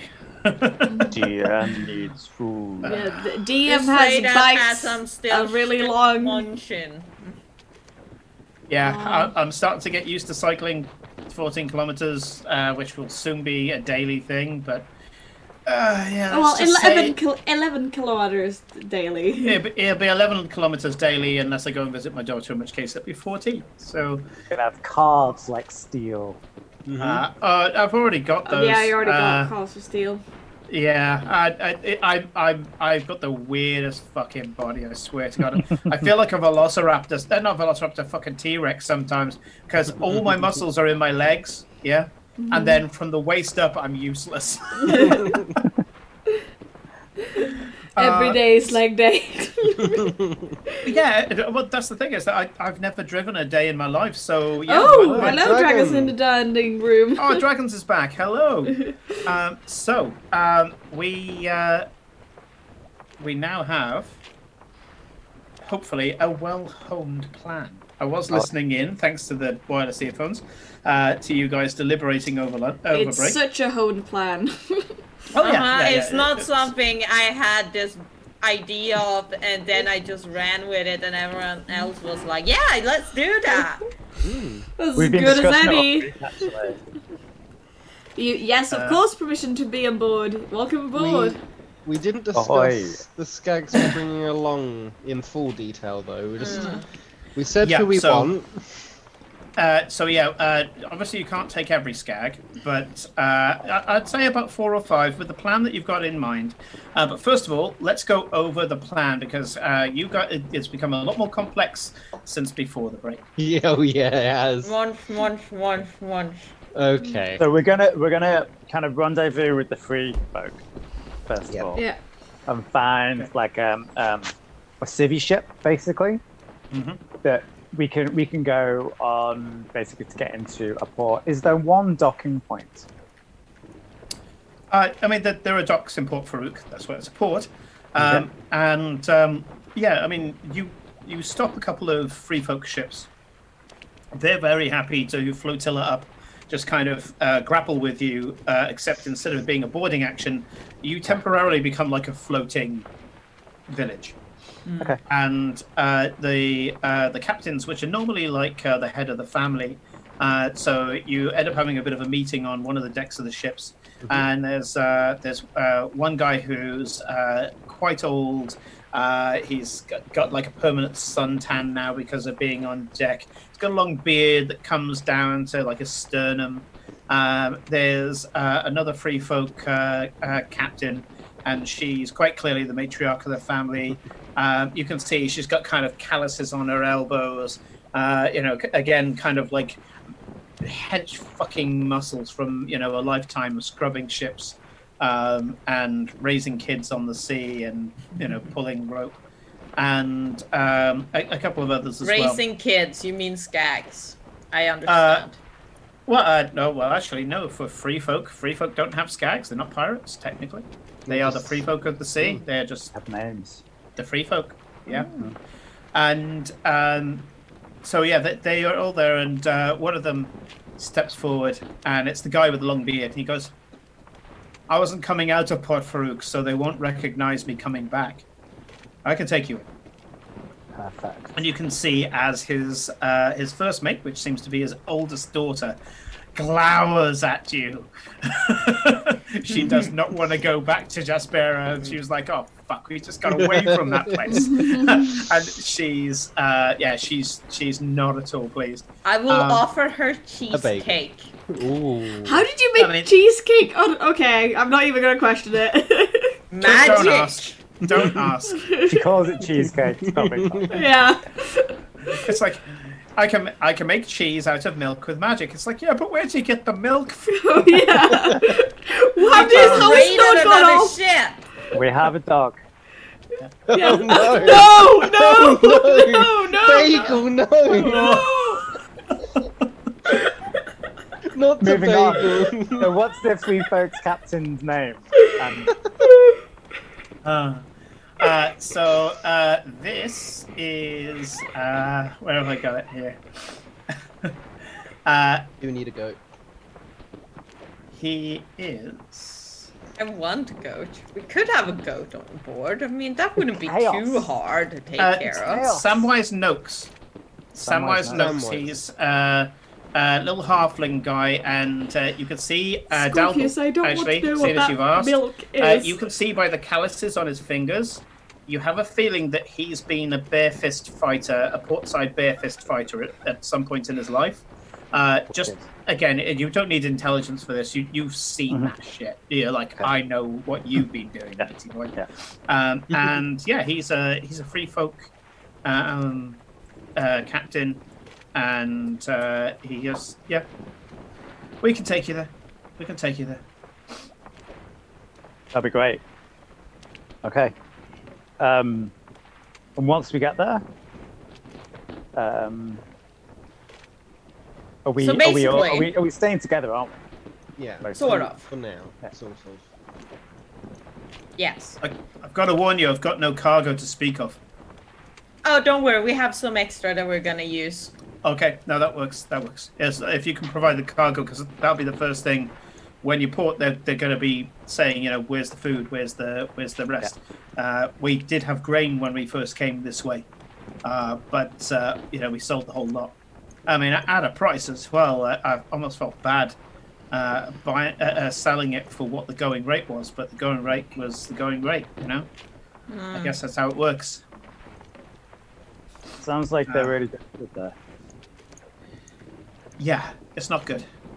I mean, Okay. we mostly stayed on the ship, and we ended up anchoring not in port. We came into port, did our business, and we actually anchored off to one side in the bay. We fished off the side. We went diving for a few bits and pieces. The Kawiti were all right about it. We said we're only taking what we need. Yeah, we actually traded some of our surplus netting and a few other bits for with the Kawiti as well. They're under it. They're keeping people alive out there. They're about the only reason some people are alive. Right. Yeah, it's an absolute fucking shithole, mate. Yeah, I wouldn't recommend it.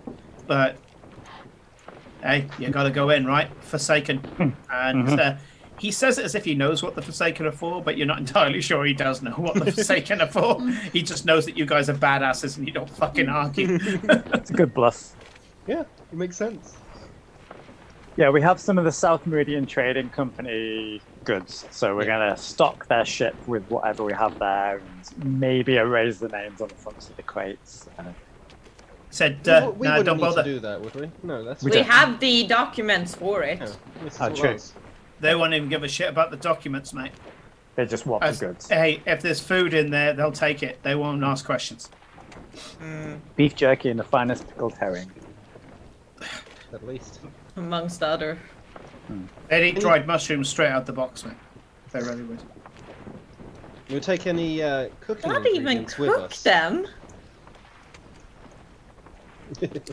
You can see this little halfling is clearly not. You don't see any signs of starvation on him, and indeed you can smell some sort of oily fish, maybe kippers, currently being cooked as maybe his wife, maybe somebody else from his family, is currently cooking the next halfling meal of the day. Next halfling meal of the day. I like it. 11s. Yes, So he make says- You add both salt and sugar, but you add a lot of sugar, but a tiny bit of salt, Scorm. Yeah. Yeah, it's Oh, just yeah. a tiny, just pinch, because the salt. Ava told me this. The salt helps carry the flavor or something. Yes. So So if you can fit the salt between your Bollocks, fingers, you did. then it's enough. Sam and Nosrit told you that. yeah. Salt, fat, acid, heat. If you haven't read it, read it. This book. I read the Change your fucking digital life. version. Oh. So good. So good. transform want food for me. But yeah, so you get onto the Nook's ship, and Samwise says, "Thankfully, we've got some berths that are for the taller folk. Thankfully, our size being what it is, allows us to bunk up a little more efficiently. Like, how many of that lot are you bringing with you?" And he points to the Skags. Skags, who wants to come? Who wants to come, Skags? I We're all reckon we calling need some Chad. muscle. I want to know who wants to come, and after that, we will decide who of you will actually come. Because we can only bring so many. Who gets picked last of the football team? Maybe that. Dragons. Dragons went in there first. That's got to be a good thing. The Scorn whole- definitely does. Yeah, Hermit wants And to. Hermit is up.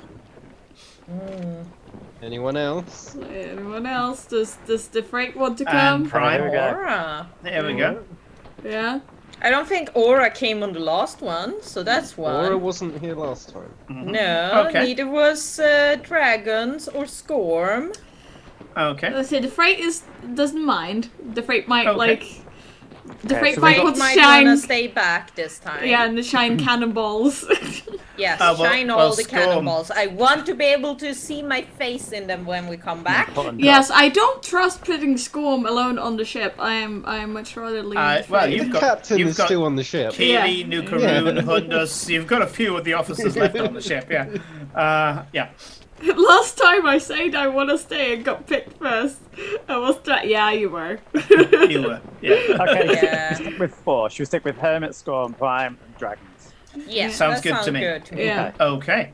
So as the Skags get onto the ship, Samwise turns around to Prime and says, "You lad, you don't look anything like us lot. I got a change of clothing for you."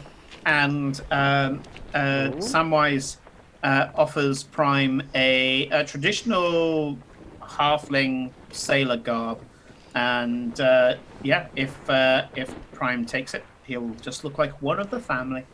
Aww. As for the rest of you, Scorm, you are the same size as a halfling, and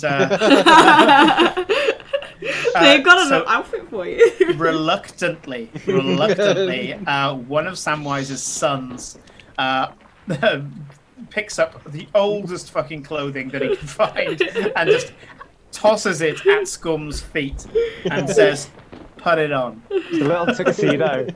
Aww, a little tuxedo. No gold in a tuxedo.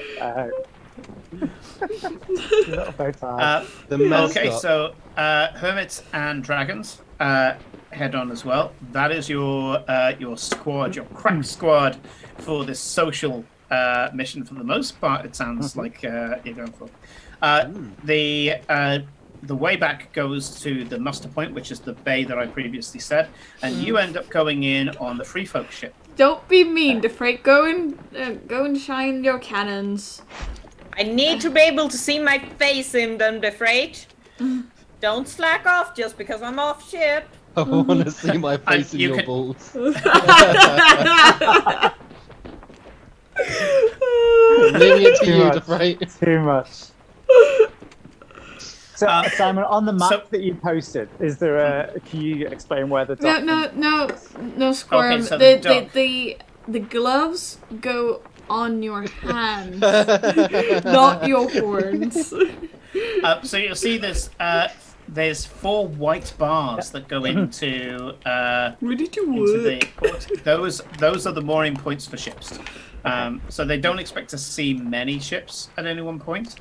The 2 smaller ones near the palace are for smaller local vessels. So you would be coming in on one of the 2 that stand out in the middle of nowhere.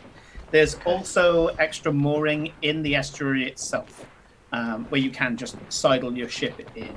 But you do end up being directed by the pilot, which is another Koiti, into one of the, let's say, the middle white bar, which is it's not just a jetty; it's built up out of stone, so it's a breakwater that they put there.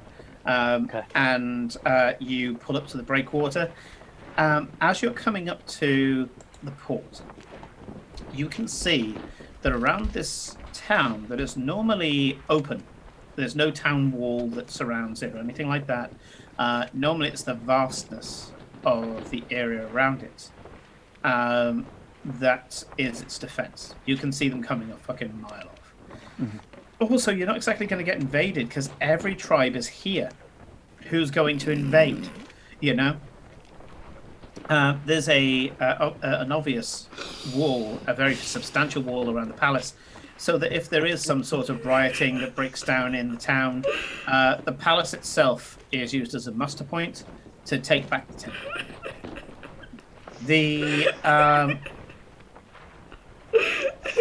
You can see marked on the map. You are told where. It's hard to not see. You can see that marked on the map. You've already been informed as to where Lucia's shipyard is, and you can go down the estuary and basically park your ship in the shipyard. It has got dry dock facilities, but you haven't kind of called ahead. So again, you're being taken to the breakwater. On the outskirts of the city, that's where I was at. The outskirts of the city. On the outskirts of the city, there's no city wall, but you can see that a makeshift demarcation has been put in place because a large amount of people are outside the city. They're trying to get in to get food, to basically barter like some sort of crazy stock exchange when the fishing boats come in. You can see that there's a row of guards, and they are dressed up in the garb of the city guard, stopping these people coming into the city. And there's a orderly queue that's being made to be able to enter the city. It's almost like a kind of refugee camp or shanty town has started appearing outside the city in the hope that they can somehow get some form of food.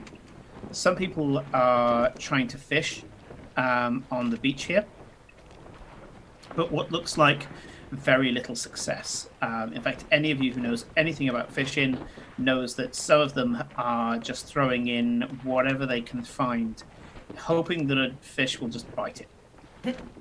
And so, yeah, they're trying anything they can, but what they are doing, the chances of getting a fish on that are minuscule. They're really desperate, in other words. Yeah. There are some people who are just lying on the beach, breathing shallowly, with signs of what Alphonse will see straight away as starvation. Oh, good. I'm tempted to just empty this. Oh god, we don't have. As you get to the breakwater, you notice that there are guards at the end of the breakwater, as in where the breakwater meets the town, and there's a huge crowd looking around there, and there's a man in a set of robes who is standing on a crate with his hands in the air, clearly talking to them all. In fact, you can hear a certain wah, wah, wah as he's using some form of thaumaturgy to make his voice louder. As the pilot signals you with a flag to moor up to the breakwater, the pilot pulls away, and you can see a harbour clerk running up to you, full pelt, as the loading planks are coming down off the ship. He runs up and says, "Oh, what have you got?" We had food, right? Yeah. Yeah, do a quick inventory check. We'll know what we have.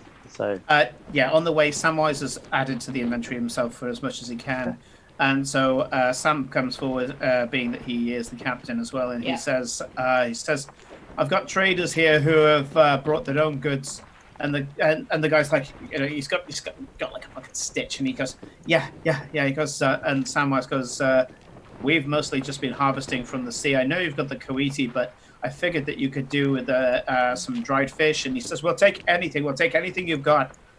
And he goes, "Well, there we go. Then we'll start unloading it onto the breakwater." Yeah. He goes, "Yeah." He said, "One of the tribes will be with you now."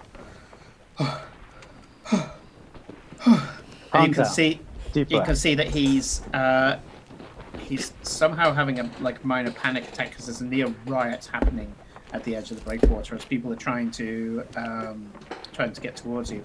You do see that one person has started swimming from the beach towards the breakwater to get to you first. Right. I will quickly jump into the water and meet this person in the water. Sure. You can see that this person, as you swim up to him, he starts treading water and goes, "I want some of your food." Yes, I will trade you many, many wonderful things. I have gems. I have precious metals. I have, if you're interested, more magical opportunities. Give me a quick history check, Shirin.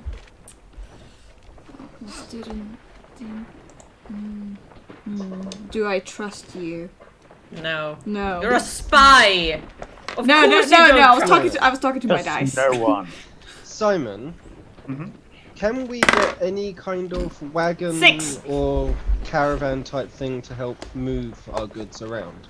Yeah, there's already one on the breakwater, and it's been brought up for you to load onto. You can see there's a bunch of guards that are walking up as well, city guards. 6. Normally the ones that would be quite violent towards you, but you've come in as merchants, so they're there to protect you. Gems for beholder cookies. Good choice, by the way. Good choice. That was, in terms of planning, you knock the guards out of the equation for now. For now. So yeah, the guards. Excuse you, the answer to every need of a plan is cookies. Yeah. Obviously. Gems for some beholder kind of food. cookies. I got a 6, by the way, Simon. I don't know if you heard. Ooh. You don't know, but he looks dodgy. Yeah, he does. He looks super dodgy. I'm like, Yeah. well, I was just going to check if you were in trouble. If not, then you can come and get in line. You don't understand. I will give you the best price for your food. Any of it, but all of it, if you want. I can have it so that you are going back to your people laden down with gems and good metals. Well, we'll see. I just wanted to check that you were not in Then trouble. meet us import is the correct thing to Yeah, say. yes. Then meet us import. Shireen wouldn't know to say that. Use you message could- to find that. You can see at this point that a guard has run up and goes, "You, Chronodoli, back to the beach." And he sneers at the guard and then at you, showing blackened gums, and then starts swimming back. I go up on the pier because I can easily do that and say, "What's up with him?" to the guard. Get that man a lime or a lemon. And the guard goes, "Fucking necromancers." Right. Yeah. Okay. Probably New not. here, miss?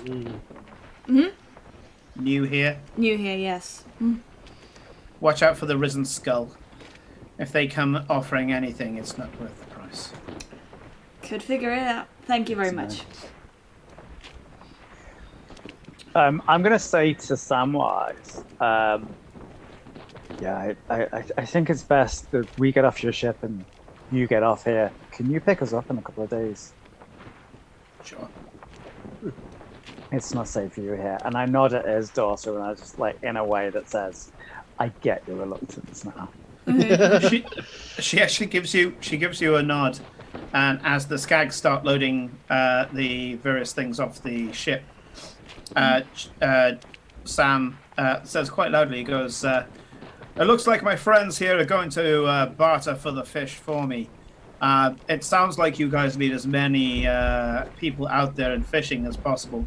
I have wide nets and long lines, and it's in the blood, you understand. I know your Koiti are good, but you know what? I'm going to hang around here for a bit, and I'm going to weigh in with you guys. I'm going to come back with more fish. How does that sound?" The harbour master kind of bows deeply and says, Lord Farouk would be most appreciative. And necromancers. Vampires with great bows. Oh my God's sake. and We're bringing Dragon with us, right? Yes. yes. Good. We can show him a necromancer. The guard Yeah, actually because you salutes. will be bringing Scorm with you. Yep. That The- is your job. Yep. Alphonse. But yeah, the guard I was salutes and says, thinking Greroy, but that's wow. the guard salutes and says, "We'll get the pilot to see you out now, and thank you." The guard, who's wearing this kind of strange armor. The armor seems to have 2 layers to it. So it's like a metal plate, and then on some kind of ridges, another metal plate. You have a feeling it's a plate that's self-cooling. And the guard unhinges the helmet, takes it off, and underneath is quite a gaunt-looking drow of all people. Oh. And says, Yeah. "Thank you, my friend. Most people would just sell the goods and get out of here, but I'll remember you." And looks at the ship, looks at the side of the ship to get the name, and says, "What was the name?" "Oh, Captain Noakes. Captain Samwise Noakes. Everyone's a Noakes here." Definitely. I'm happy to help you, lad. It looks like you're all up the creek. Anyway, best of luck with that rabble. At which point the drow gives a grim look and says, "Oh, I can handle that," and puts the helmet back on. You can see the helmet has the same kind of flanging on it to keep it cool. Word. What you now know to be guard captain starts a stiff march back down the breakwater as the skags load the last of the food into the cart, and you can see that there's He's on the ship. there's Yeah, 3 I figures. Like Kermit can stop him while he's on the ship. Yeah, exactly. Oh, no. Not the rum. That's not rum. Yeah, it's question is whether or not he's going to drink from the Mer or drink from the noise nip. Sorry, took that straight from Terry Pratchett. So yeah, you can see that 3 figures are coming. There's a man in robes. There's a woman who is wearing kind of like barbarian armor. She's incredibly sunburned, and she's wearing, I guess, the closest that you could get to like bikini mail. I guess she's not wearing a great. Oh, no. She's not wearing a great deal of armor. She's wearing like female barbarian armor is the way that. Oh no. Oh no! Oh no! Oh no! I'm assuming chat again. No! It's a big buff lady in front of Ava. In the bikini armor. In bikini armor. And you can see even from a distance, this girl is fucking ripped, as in like almost grotesquely ripped. And then the last one that you see walking towards you, with a real scowl on her face, is a woman in kind of a silk robe, but it's kind of a robe dress, whereas the male wearing a robe is quite clearly a fucking wizard. And she's got a furrowed brow. She's looking not at all pleased, and she's actually stood a distance from the other 2. So the man in the robe and the hench lady are kind of almost walking side by side, but the other one is walking quite clearly like a person's distance between the 2. You could quite easily slip somebody in between. They walk up to you and say, "We've been commissioned to see that a fair bargain has been made for your good produce. This is the gentleman. I am Magister Eric. This here is Captain Loka. And this, and when he says this, there's a certain amount of disdain. This is Matron Natik.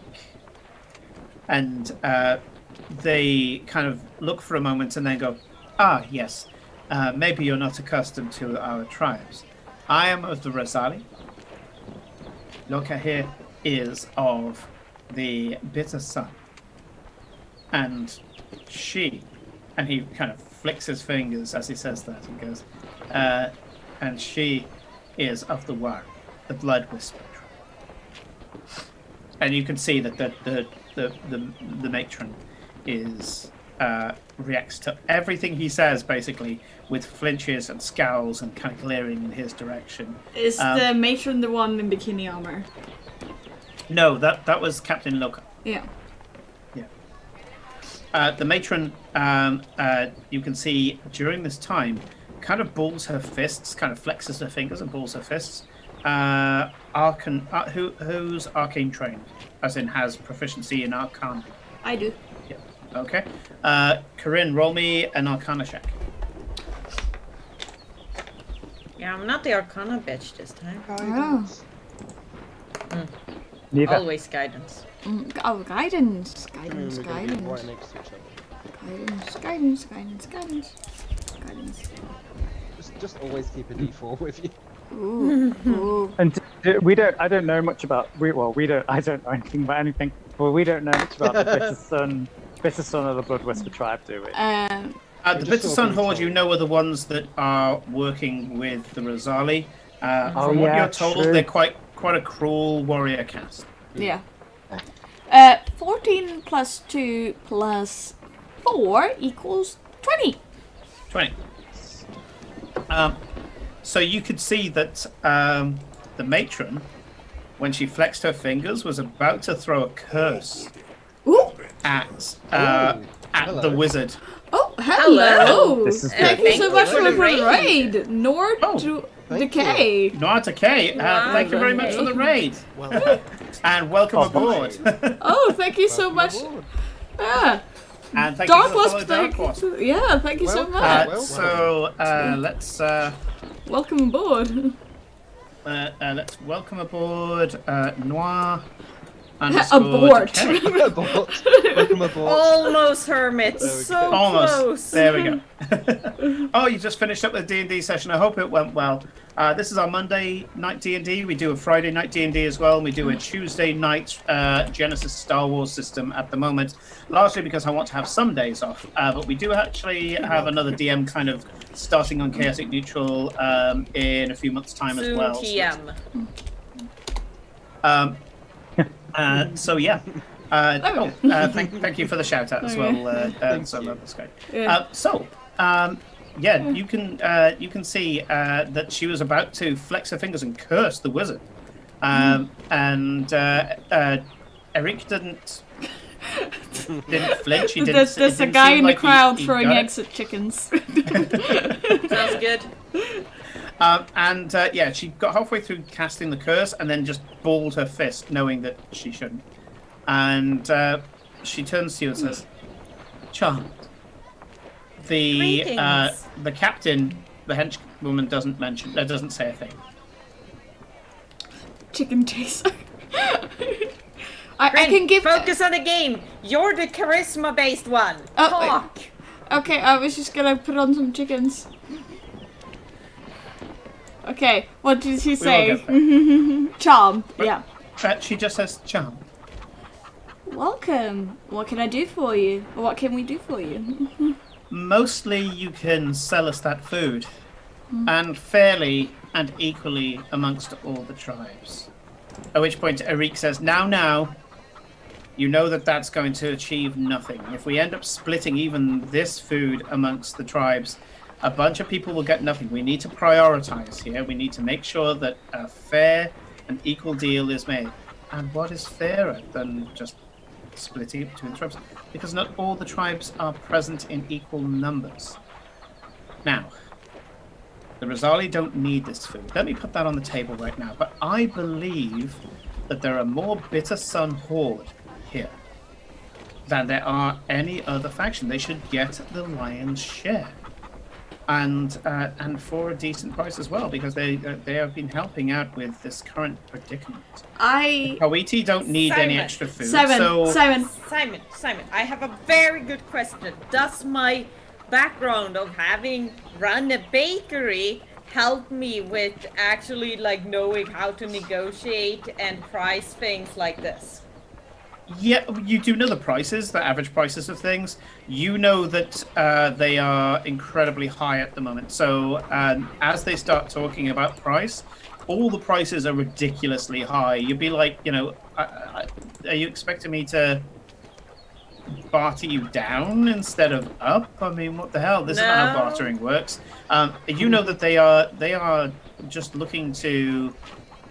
The price doesn't seem to matter. What seems to matter to Arik and to the matron as well is the distribution of them. Yeah, Who Simon, gets what? I'm gonna use my subtle spell Meta Magic, and I'm gonna cast the Tech Thoughts and see what they are thinking. I'm gonna start with the chatty guy that is saying that the Suns require a lion's share, trying to see what is his surface motivations. His surface motivations are, I can't believe I have to negotiate this off these fucking Luddites. How did they get through? Oh, right. I would like to try and figure out what Captain Loka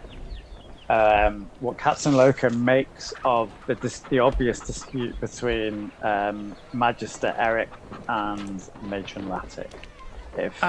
Give me an insight check. She is like just over it, or give me an insight check, because Captain Loka, it's not going to be difficult to get the base level information. So I rolled a 19 and +1 insight. So with a dirty 20, you have you've definitely got enough. She's not entering in this negotiation at all. You would think if her people were starving, she would be like, you know, and you can see the way that she stood. This girl is fucking hench. She's like a fucking anatomy model. You can point she's getting out plenty every of protein. And she doesn't seem to be desperate in any way, shape, or form. And she's just taking Arik's lead. She when he says, "Oh, I think the Bitter Sun Horde should get them because they are more numerous in the city." With a dirty 20, you actually get that Arik is technically correct there. Okay. Yeah, you think there may be an asterisk on top of that, but the way that when she nods as somebody who's kind of like, oh yeah, rather than the emphatic, yeah, my people is fucking starving. Yeah. I want to say how, because I think this is important to know with how I'm casting the spell that it's not obvious, because I do require a material component, and I do require. I'm taking away the somatic one because that is one of the most obvious thing. Yep. So I will just like twiddle, because now you need to use a copper piece or my focus. I'm going to choose to use a copper piece for this one and just like fiddle around in my finger as I do the. Sure. It's subtle spell. You use the points. If it can even be called that. Remember, you need to use subtle spell points 3 times because you're doing it on 3 people. You've done it on 1 so far. Let's see. Subtle spell features and traits. Subtle spell. You cast a spell. You spend 1 story point to cast it without any S or V components. So I just used it. No schematic, no verbal. Yeah. So can you move the spell onto different people, or do you have to cast the spell 3 times? No, I can just move it. So and then from now on it's just mental. I just need to activate it, and now I can. Just, oh right, okay. So you want to do it at once? Fair enough. So as Dalkle is there, kind of going, yeah, this woman's not interested at all. Yeah, I'm gonna switch to her now to see if she's panicking or if she's just like completely disinterested. I have a feeling that she's here for the same reason that I'm here. So just she's to, flex a little bit and make sure that everything goes smooth. Yeah, she's she's bored and she's wondering what surprise her wife has for her. Okay. Sadness for. That's all it is. It's fucking nothing. She's not interested in this at all. Yeah, Okay. she's not interested in this negotiation at all. Apparently, her wife has got something special for her tonight. It might be a nice meal or something like that. Who fucking knows? But her mind's somewhere else. Yeah, and I will go, And then I switch to the other lady, the matron, and I assume her surface thoughts are... her fucking surface thoughts are coming through. It's almost like breaking a dam. So when you read her surface thoughts that are just emanating from her at this point is how much she fucking hates the Rosali and how she knows that there's some sort of play happening at the moment because they're getting all the food and no fucker else is. Everybody's starving apart from the factions that are here with her. And how it was negotiated that these two were able to come in and then she just got crowbarred in as the third. She has no idea. And she is currently communicating with her familiar. You do get her consciously saying Thank to you so her much for the familiar... follow. Oh, thanks for the follow. She's consciously communicating with her familiar, which is actually a seabird that's flying overhead, saying, keep an eye out. If there's the first fucking move, tell me I'm ready.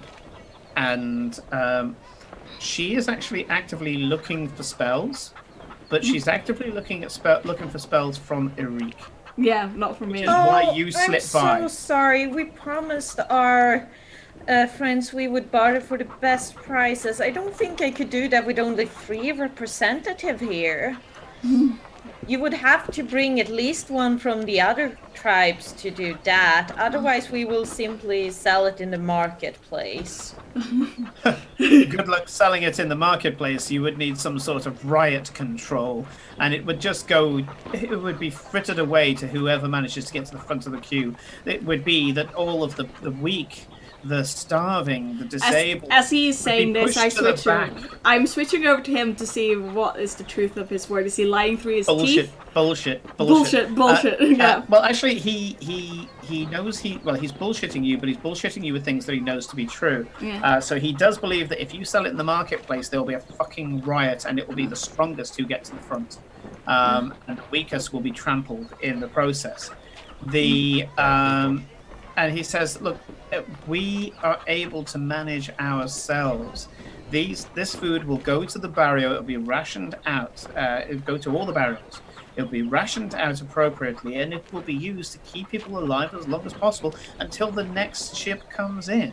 We need to make sure that we do this smart rather than just following our hearts instead of our minds and allowing people to gorge themselves today and starve to death tomorrow.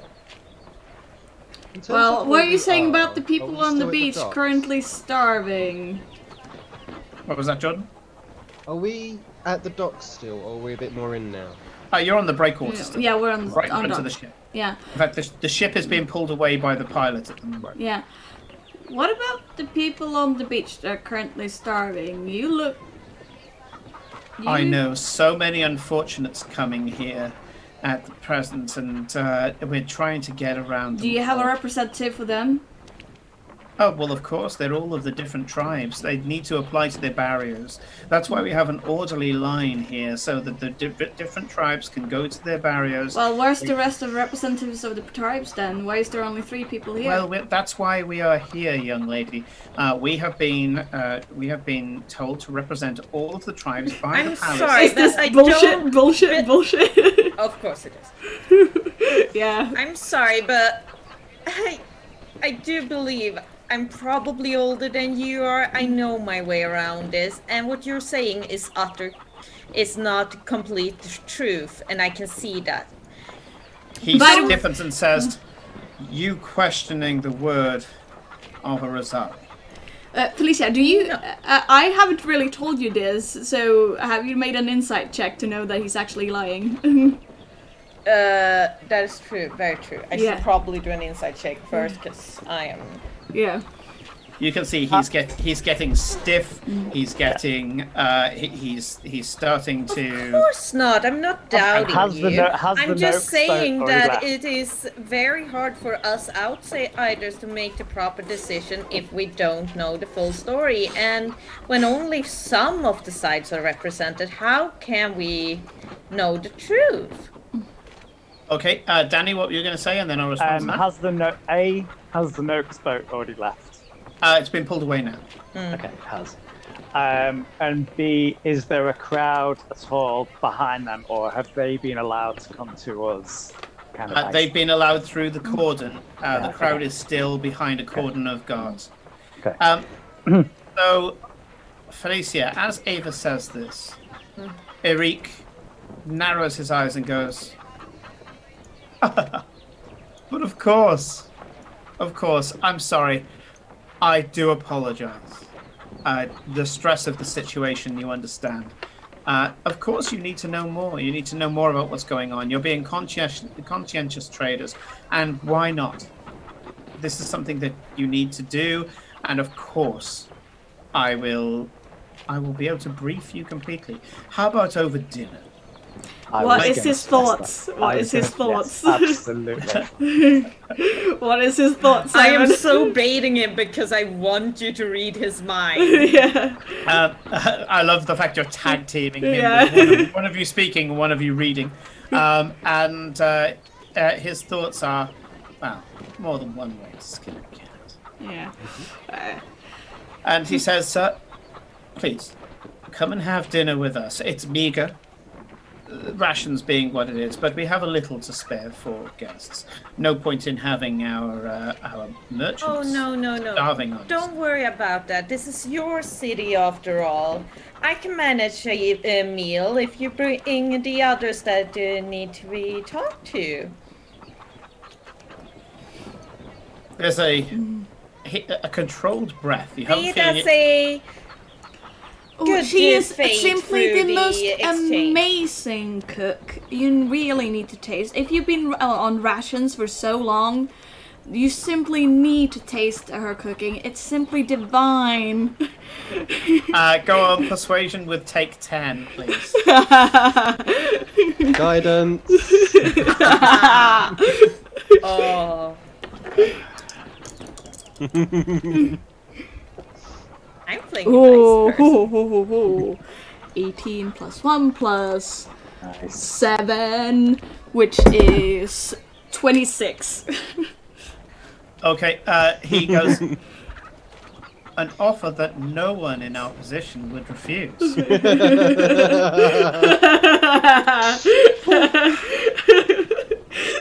Is he thinking bitch?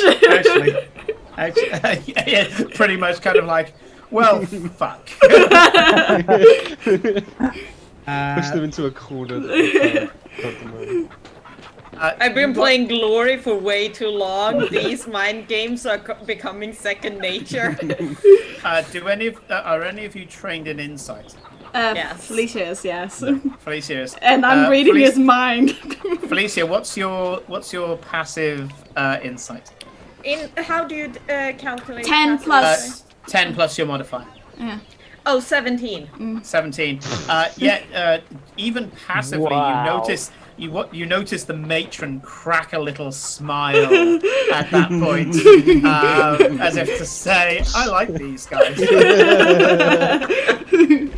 We're getting on the good side of people. Yeah. I'm pissing off someone. I'm having a good day. We've only been here 10 minutes. Yeah. It's like We're pissed off the most powerful people. Yes. Okay. Plan went down the ditch, but hey, we can work with this. There's only one place that such a generous gesture can be held, and that's the palace.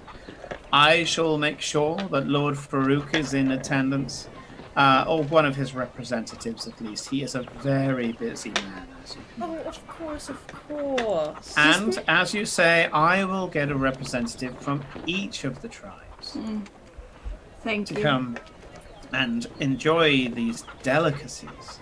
I had no idea we had a wandering chef.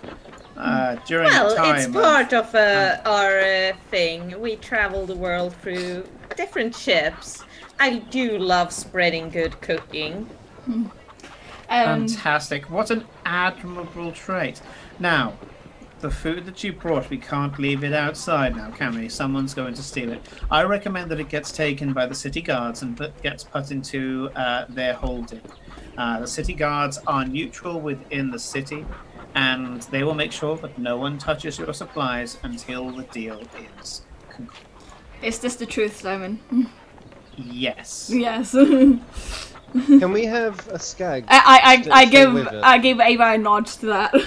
On one condition, of course. I would like one of our friends to watch over it, just to make sure nothing happens. You never know when people can break in. Scornfuse.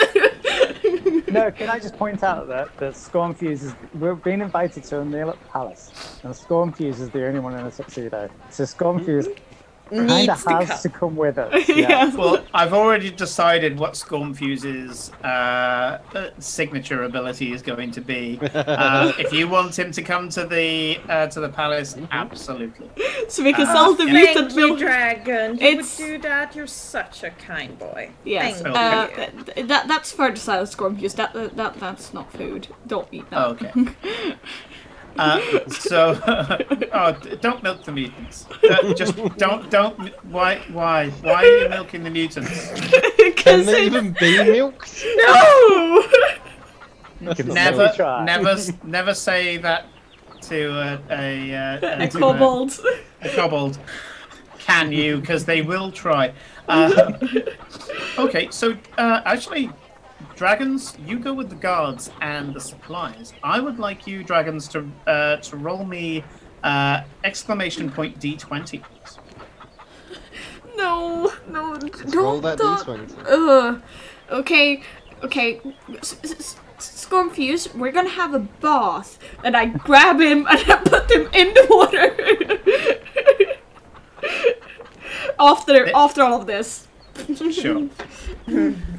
So yeah, when you get a chance, dragons, type in exclamation point D20, and we'll see what you get from the guards, because the guards could potentially be schmoozed. As for the rest of you, once the food has gone, people lose interest in you very, very quickly. So you're able to deploy yourselves and your skags to your various roles. You've been told that Ava, you will be taken to the palace in 4 hours' time to prepare this food, because time is of the essence. This food needs to be distributed. Of course. So 4 hours is what you've got. What are the rest of you? I will nudge her in. Would you mind talking to the other lady? She seemed outside in the circle. Yes, I will basically I will gather all the officers and I will tell them what I got from all of them. Okay, so everything's been shared. Yeah. First of all. Yeah, no, so all of that, so you know that he was completely lying through his teeth the entire time. Oh yes, he was the classic merchant. I've dealt with his sort before. Yeah. I don't like them. No. The last one never woke up. Yeah, let's not do this right here. There's an intricate... Yeah, let's get somewhere a bit more... Well, as long as we don't kill his wife, then it should be fine, right? No, just there's an intricate political balance here that we don't want to jostle too much. So talking about intricate political balances, I was thinking, would my character have thought this? Yeah, I think I would. Yeah. It's okay. Yeah, that's... Do we want to play towards getting favor with the most powerful, with the people that we want to get information from? The result. We want to just really destabilize that power balance already and help everybody put them.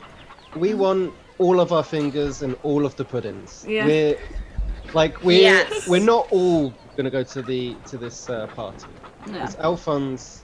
I'm gonna stick around. Alphonse is gonna talk to basically the lower ranks of the city to see what's actually going on outside of the upper echelons. Exactly. Yeah.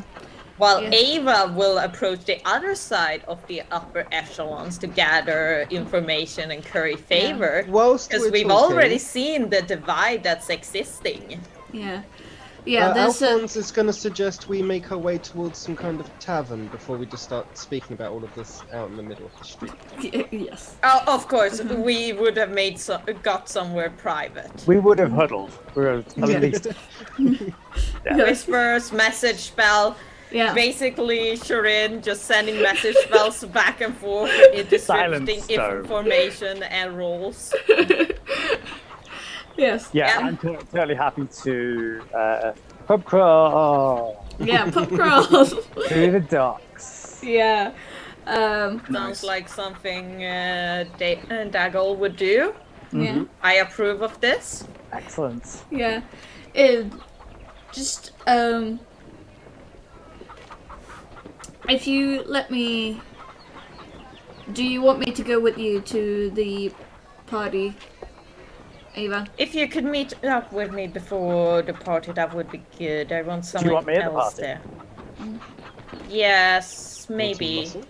No. Or I maybe mean, it's better if us you- two should be fine. As if you can manage to get more information out of the civilians in the city, that would be Yeah, so if great. you go with Alphonse, because you guys will fit in there. We can go together, and then we can go our own separate ways. Because I imagine Sounds you good. want to go somewhere a bit warm, or inside at least, with some more food and drink, perhaps. Though there's probably not going to be much food in the tavern, or if there is, it's going to be sky high in price. Alright, If they have a food shortage. Indeed. Well, looks important. What I'm thinking is, yes, I want to get a hold of the matron lady. She was very. She knew something was up, and these guys, the orc lady and the Simon, Mm-hmm. may I do a thing? The lady who was basically very furious with the other two. Can I recall anything specific she was wearing? Yeah, I mean the kind of she had what I guess would be charms and tokens on her, like a charm bracelet. She had quite a few necklaces on, kind of like several leather thongings that at the end of each had like different types of baubles and that. She had several earrings in as well. So yeah, there was quite a few noticeable things. Yeah. Good. Well, you two take Scorn and who else do we have? We have Scorn. Dragon is with our supplies. and Aura. Aura. We have And Hermit. Hermit. And Hermit. Hermit. I'm thinking Hermit too with us. Yes, Hermit comes with us. You take the other two, and we'll meet up You're not later. taking Scorn with you? Oh no, we are taking Squam. We can take Scorn, and you take the other two. Yeah. Get as much information as you can, and we'll Yeah. meet up later. Yeah. And at that, I will use the spell Locate Object, because the lady can't have walked that far away from us yet. Yeah, sure, you can do that. You get and you start to get a direction. Yeah, you can walk in that direction. Unsurprisingly, it seems to be going to the Blood Whisper barrier, which again you'll find on the map. Yeah. Yes. Yeah, the other guys, they've been eating, as you could just see on their bodies, they've been eating really well. Was the other lady showing some signs of, like, starvation? Like, early, like, thinning, kind of dry skin?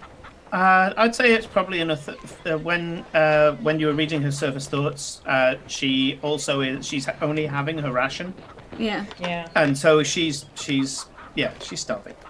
She's not as badly starving as others because she has She's a her own leader. barrier. Yeah. Yeah. But she's kind of starving herself, or she's low on food herself, and she's more worried for the increasing number of the other Blood Whisper tribe members who are coming to her from outside. Yeah. Let's walk quickly after her. Yeah. All of us? No. No. You Our guys. strike force, you guys go do the pub crawl or whatever. Yeah. So we'll bring our little blue kobold tuxedo. Okay, so Ava, Scorn, and Shirin are going to go up to the matron. Yes. Yeah. Okay, so Nakali turns around to you and says, when you get quite closer, she's still walking the streets and she's stopped to talk to a number of people. And she turns and says, anything I can do to help? Yes. We had a few questions about the city, if you wouldn't mind answering. Before the dinner tonight, it's it's a little bit hard to get around, you know how it is. New faces and all that. She leans against a pillar.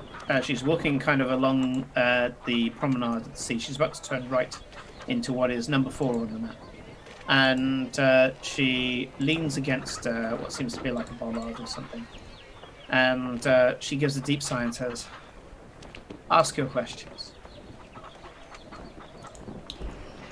I'll look quickly to Shirin. Yes, so I will ask my question. So how long have they been hoarding the food? That's quite an accusation for somebody who has only just entered the town. I raise my eyebrows.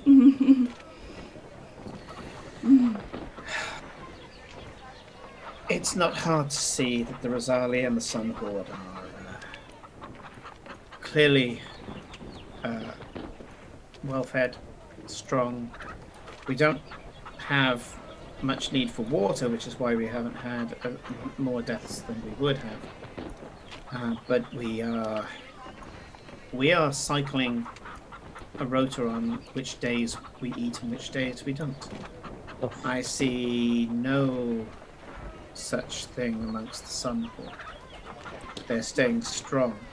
I've even seen them drilling at the back of their barrier. Drilling for what? Surely you would be keeping your Energy to lower. energy just to do what is needed to be done. The rest of us are coming up with plans with each other. Some of us have the ability to manipulate plants, and we're trying to find the right plants that we can manipulate to be able to increase production. Others of us have some idea of how to sail and starting to go into negotiations with the Kiriti. You don't have any... The rest of us are looking at other things. We have somebody who says that they're really good at diving for crayfish in the river, and they're teaching others. We see nothing of this from them. The Rosali claim that they are using magic to create food, but can only do so enough for themselves. Do you not have any druids or rangers around you that can use... that point to Ava that can use the goodberry spell? I know that one can feed the quite. We are employing it with. Again, we would have more deaths if we weren't using these things. Yeah.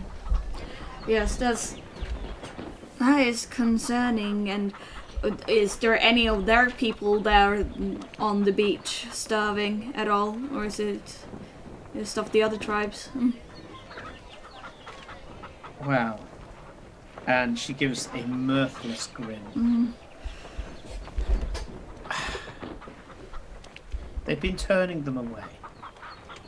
They've been giving them small packages of food and turning them away. Turning away their own people. And strangely, they haven't had a single person come back begging that what they were given was not enough. I give as much as I can give to some of those who believe that they can go hunting amongst the salt flats. Maybe trying to see if they can get a dune dragon, a sand drake, and take down one of those, and that should be able to feed many of them for a while. There's others who want to be digging for dust tubers. And they just want an investment of food to come back and bring more food. And yet, when I give it to them, a few days later, they come back saying that it wasn't enough. I've seen no such activity from the bitter side. There's something going on there for certain. Yes. And she stops and puts, she kind of looks like she's thinking, but she markedly puts her fingers next to her lips and looks at you. And you can see a large male, again, bronzed skin, but with kind of like a strange bleached red beard. He has a large double-bladed axe on his back and says, "Not trying to get in there before the rest of us, Nikari?" And she turns to say, "I wouldn't think of it. Besides, all the food from this lot's already not, locked up. I'm trying to see if we can get some sort of cooperation." Cooperation. Who Don't may suppose you you be, guys... good sir? Me? Yes, you. I'm of the Twin Axe. And he very literal. points at the thing, and double-bearded axe is making, points to it as if to say, "You fucking idiot." He goes, "I'm with the Twin Axes. I'm no one special, but my brother is. Leads the barrio here." How are you guys doing for food? Well, we, and he starts patting these kind of Conan the Barbarian pecs and all the rest of it and goes, "Well, we kind of need a little bit more food than other people. But what I want right now is a way out of this town. Not out that way. But if I can have enough food to get me back into the wastes, I'll happily bring back a dozen dead sandrakes, or I'll die trying. You know what? I'm okay with either of those outcomes. There's no place for a member of the Axe Bearers to die here. Just dying in amongst people crowded together in stone huts. Just deciding what's the best way for getting on with people who are frankly just pricks, and figuring out where to put all the piss and shit of having all the people all in one place. We're meant to just roam the wastes. We only come here for resupply. That's the only thing that we need. I'm happy to get all of the Twin Axes. Just give us enough just to get into those fucking salt flats, and you will not see us ever again. We'll make it work out there." What's preventing you from leaving? Is it just supplies to have until you can get out there? Or? It's solid rock for 3 days between here and the flats. Oh. Some of us are thinking of trying it, but problem is we're starved already. If we Yeah, had it's full not gonna bellies, happen. and we should have done this the first time, the first sign of it happening. If we had full bellies, we'd just grab as much water as we could carry, and we could do 3 days easy. Why Whereas didn't this you now, we're leave living day to day. when you noticed it then? Oh, it was Forward insidious, visit. wasn't it? We Yeah. didn't know there was a problem until we started starving. Yeah. Oh. What? So, tell me, why is this city in such peril? Is it because there was problem We with live- supply lines? Yeah, we live off the boats coming in. Yeah. I'm told that there was some ships that were coming in over the other side, where the Rosali have dedicated ports. But they're not accepting many people out there at the moment. And basically, you go to the dock, you drop off what you got, and you fuck off. You're lucky that you were able to come in and roam the streets. I'm surprised you lot aren't being lynched for whatever you got on you. He looks at you, and you've got like a little water flask everybody would have. And he goes, "There's people who'd mug you for that. They wouldn't care about you, Joel." Oh, we are quite capable people. Oh, I don't doubt it. That wasn't. I meant no offense. Oh, don't Oh, God, worry. listen to me. People often look over us as if we're nothing. Not me. Not me. And don't get me wrong. I'd normally be giving you a lot more shit, but you know, an You're empty tired for stomach it? makes you. Yeah, an empty stomach makes you a bit more civil. It turns out. Give But him a yeah. Well, lucky for you guys, I actually prepared Goodberry instead of Entangle because I knew we were going to a starving city. Let's use a first level spell slot. Just like, here, have some. So how many berries do you conjure when you do that? I think it says on the spell. I think it's like 6 or 5. I'm gonna or double check, but I think it's like 8. Maybe. up to 10 berries. Okay. Yeah. You close your hand. You open it, and there are 10 berries. That's a It's good not trick. I know much, that but- spell. Well, I don't know it, but I've heard it. I know of it. Here. I try to help where I can. Like I know of playing guitar. It's just a little thing, but at least it'll last you through the day. He You were goes, kind. you know what? If I can get with these, and if maybe bringing a few of our rations together, I could probably send out. Well, there's 10 here. That's the first day, isn't it? These last a day. I know about that. Yeah, they only last a day, unfortunately. But that's the first of 3 days. Oops, sorry. He kind of has a moment of thought and goes, 10 people, 1 day. I only have to give them 2 more days of rations. That already reduces my number by 10. And I can send out a squad to bring back... And that the people I send out a squad to bring back Sandrix. All right. And he turns to you and says, power to your arm. Unstraps the dagger at his belt, which seems to be a general purpose dagger, and hands it to you. And he says, anyone sees that, one of 2 things happened. Either an ex-Kupla gave it to you, or you took it off his dead body. Either way, they'll respect you. Thank you. Thank you. Nice work. Nikali turns to you after this guy heads off with his berries in his hand, and she says, well, you make friends easily, don't you? I do try. I don't know being whether to kind. be suspicious of you or to start befriending you myself. You can ask your questions.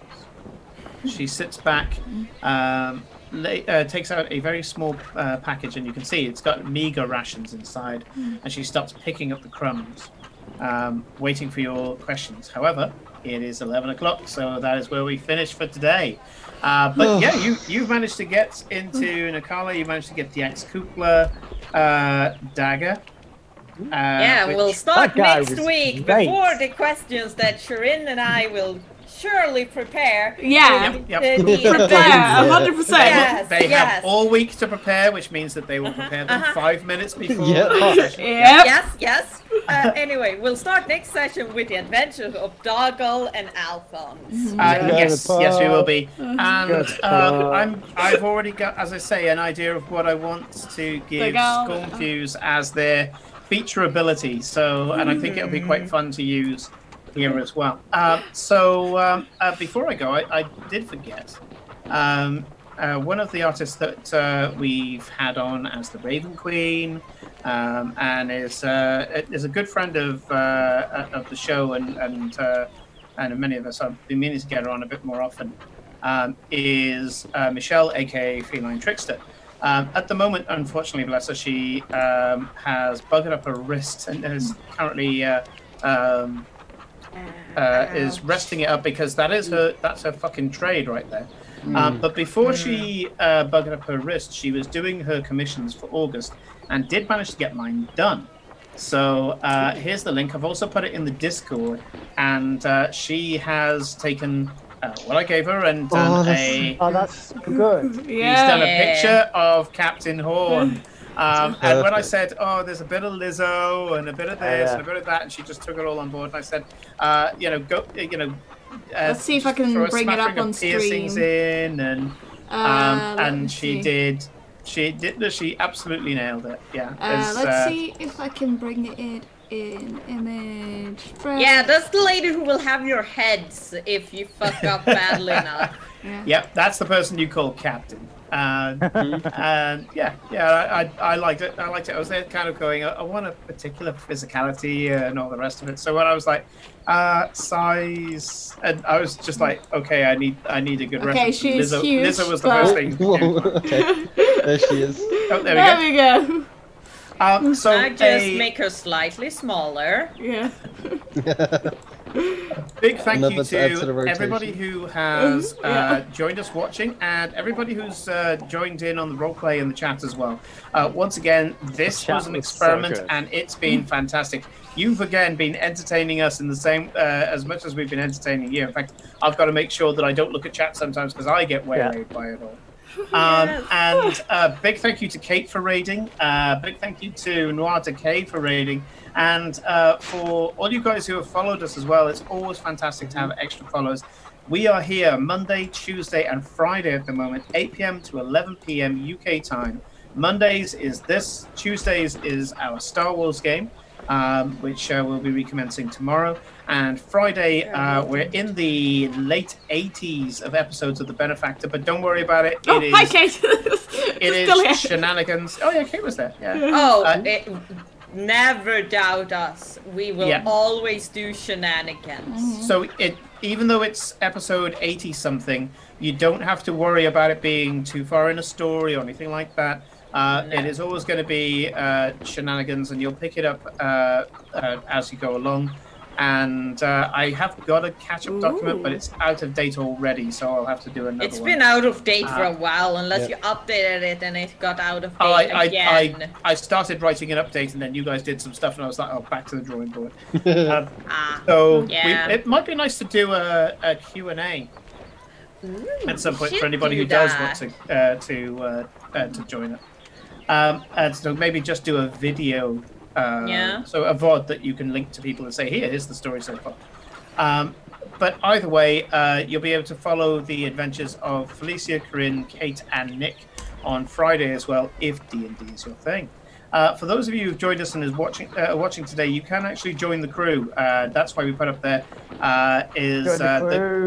the crew have been not had a huge amount to do at the moment because we were setting the fact that we are now into the second phase of this campaign, and that is We Be Thieves, and that's why everybody's trying to get into this town. However, next week there's a lot for the Skags to do as well, as they get to run amok amongst the town and start picking up information and things, which is why I was trying to get dragons to roll a d20. Just make a note of it. You can roll that next week. Yeah, we can roll that next time. We know that dragons is with the guard, so dragons gets to speak to the guard. Yep, and we'll get that done as well. So yes, big thank you to Prime Hermit, Storm, and Dragons for joining them with the mission, and to Defrate for your usual involvement on the deck of the ship with your little dog Bagel as well. So, Bagel the dog.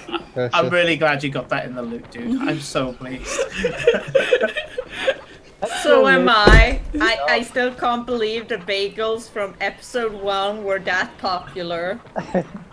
And I absolutely love how much use I'm getting of Sell Spell and Detect Thoughts is amazing. Oh god, yeah. Well, Detect Thoughts it's not broken, but if you use it the right way and everybody buys into it, it can be pretty bad. Yeah. But it's good for keeping the storyline going, actually. So. For those of you who haven't done so already, if you have, hit follow. Look below in the channel notes, and there will be a Discord link. Hit that Discord link. Join us on the Chaotic Neutral community. Just link a link, but I will link it again for everybody. There we go. Nightbot did it for us as well. Thank you, Nightbot. So join our Discord. We play a bunch of games. We do role-playing games at the moment. I'm falling in love with Genesis. system, which we've been using for some Come time. play WoW. And Yeah. yes, we have some addicts here. Yep. We have some Yeah. WoW addicts, and it's getting bad. But if you want to speak to a bunch of addicts about your fellow addiction, you can talk to them Hello, about my WoW. name is Corinne, and We will I'm a make- WoW player. We'll make a WoW chat room in Discord so that all of it can go out of general and into we'll call Oh, it the don't therapy worry, we room. already have another chat for that by now. Yeah. Yeah, but you're we- There's back a to work reason now, why it aren't you? doesn't So it's clog not up 8 hours a too day. much. yeah, we'll make an Yeah. official one so that anybody can just step in there and get Oh, yeah. infected. Let's bring us all in. Yeah, a good quarantine room or something. Yeah. But yeah, also some of us. Rodrigo, who played Aiden in the Benefactor before, not being able to make it anymore, but still very much a core part of our community, has a shared love with myself, Sekian, and a bunch of the others of Lancer. Oh my god. And that's not DM'd on stream. Ed does it as a casual thing, but we are loving that game, and I'm making. The more I hear about it, the more ridiculous it sounds, and I love it. Oh, it's the only role-playing game that I've ever seen where if you come from old generation like me, so Mech Warrior, BattleTech, that kind of thing. You It's must the mecha realize- anime, the game. I was Yes. about to say, so Okay. you can be from there, or you can be from like Voltron, Gundam, Transformers. You can be from as Hello, local as Corinne. Titanfall. Yeah. So Titanfall is fairly new. But that's how Ed got in there, and Ed's actually DMing just with his love of Titanfall. Yeah. And it covers all of that shit. Oh my god, Is it's that just on is that on this channel? No, they're doing not- it in not weekends. yet. Not yet That'd is be cool. the word. So We'll I see. may have started writing a lot. He played I- it and he was like, I need this, Yeah. and he started writing. Kate, I- are I you may doing be a... on- At every game we play. Kate, I are may be you... on page. Go on. I was gonna say, Kate, are you doing a late night stream? So we will I shunt was going these to get view- to. Yeah, I was going to get to Kate and the others. Mm. But yeah, I'm I on have page work tomorrow, so I need to prep very soon. 14 at the moment of the campaign notes, so it's a lot. Nice. Anyway, Corinne wants to go, so let's make this faster. No, Kate's not not, tonight. Kate's not doing a stream tonight, but also if you're on the Discord as well, you'll be able to see whenever Kate's online because we've got a going live thing, and when Seekin's going live as well. So you'll be able to find a lot of other cool streamers through us as well. So yeah, join the Discord, say hi, join the community. Other than that, follow Kate Madison, follow Seekian, that's Seakeon. They are wonderful streamers as well, part of the community, and we always like to give shout outs to them as well. I think that's everything. But thank you for visiting Chaotic Neutral Games, and we will see you tomorrow night at 8 p.m. for Star Wars Legends of the Sprawl. Yes. Good Bye bye. Bye bye. Bye.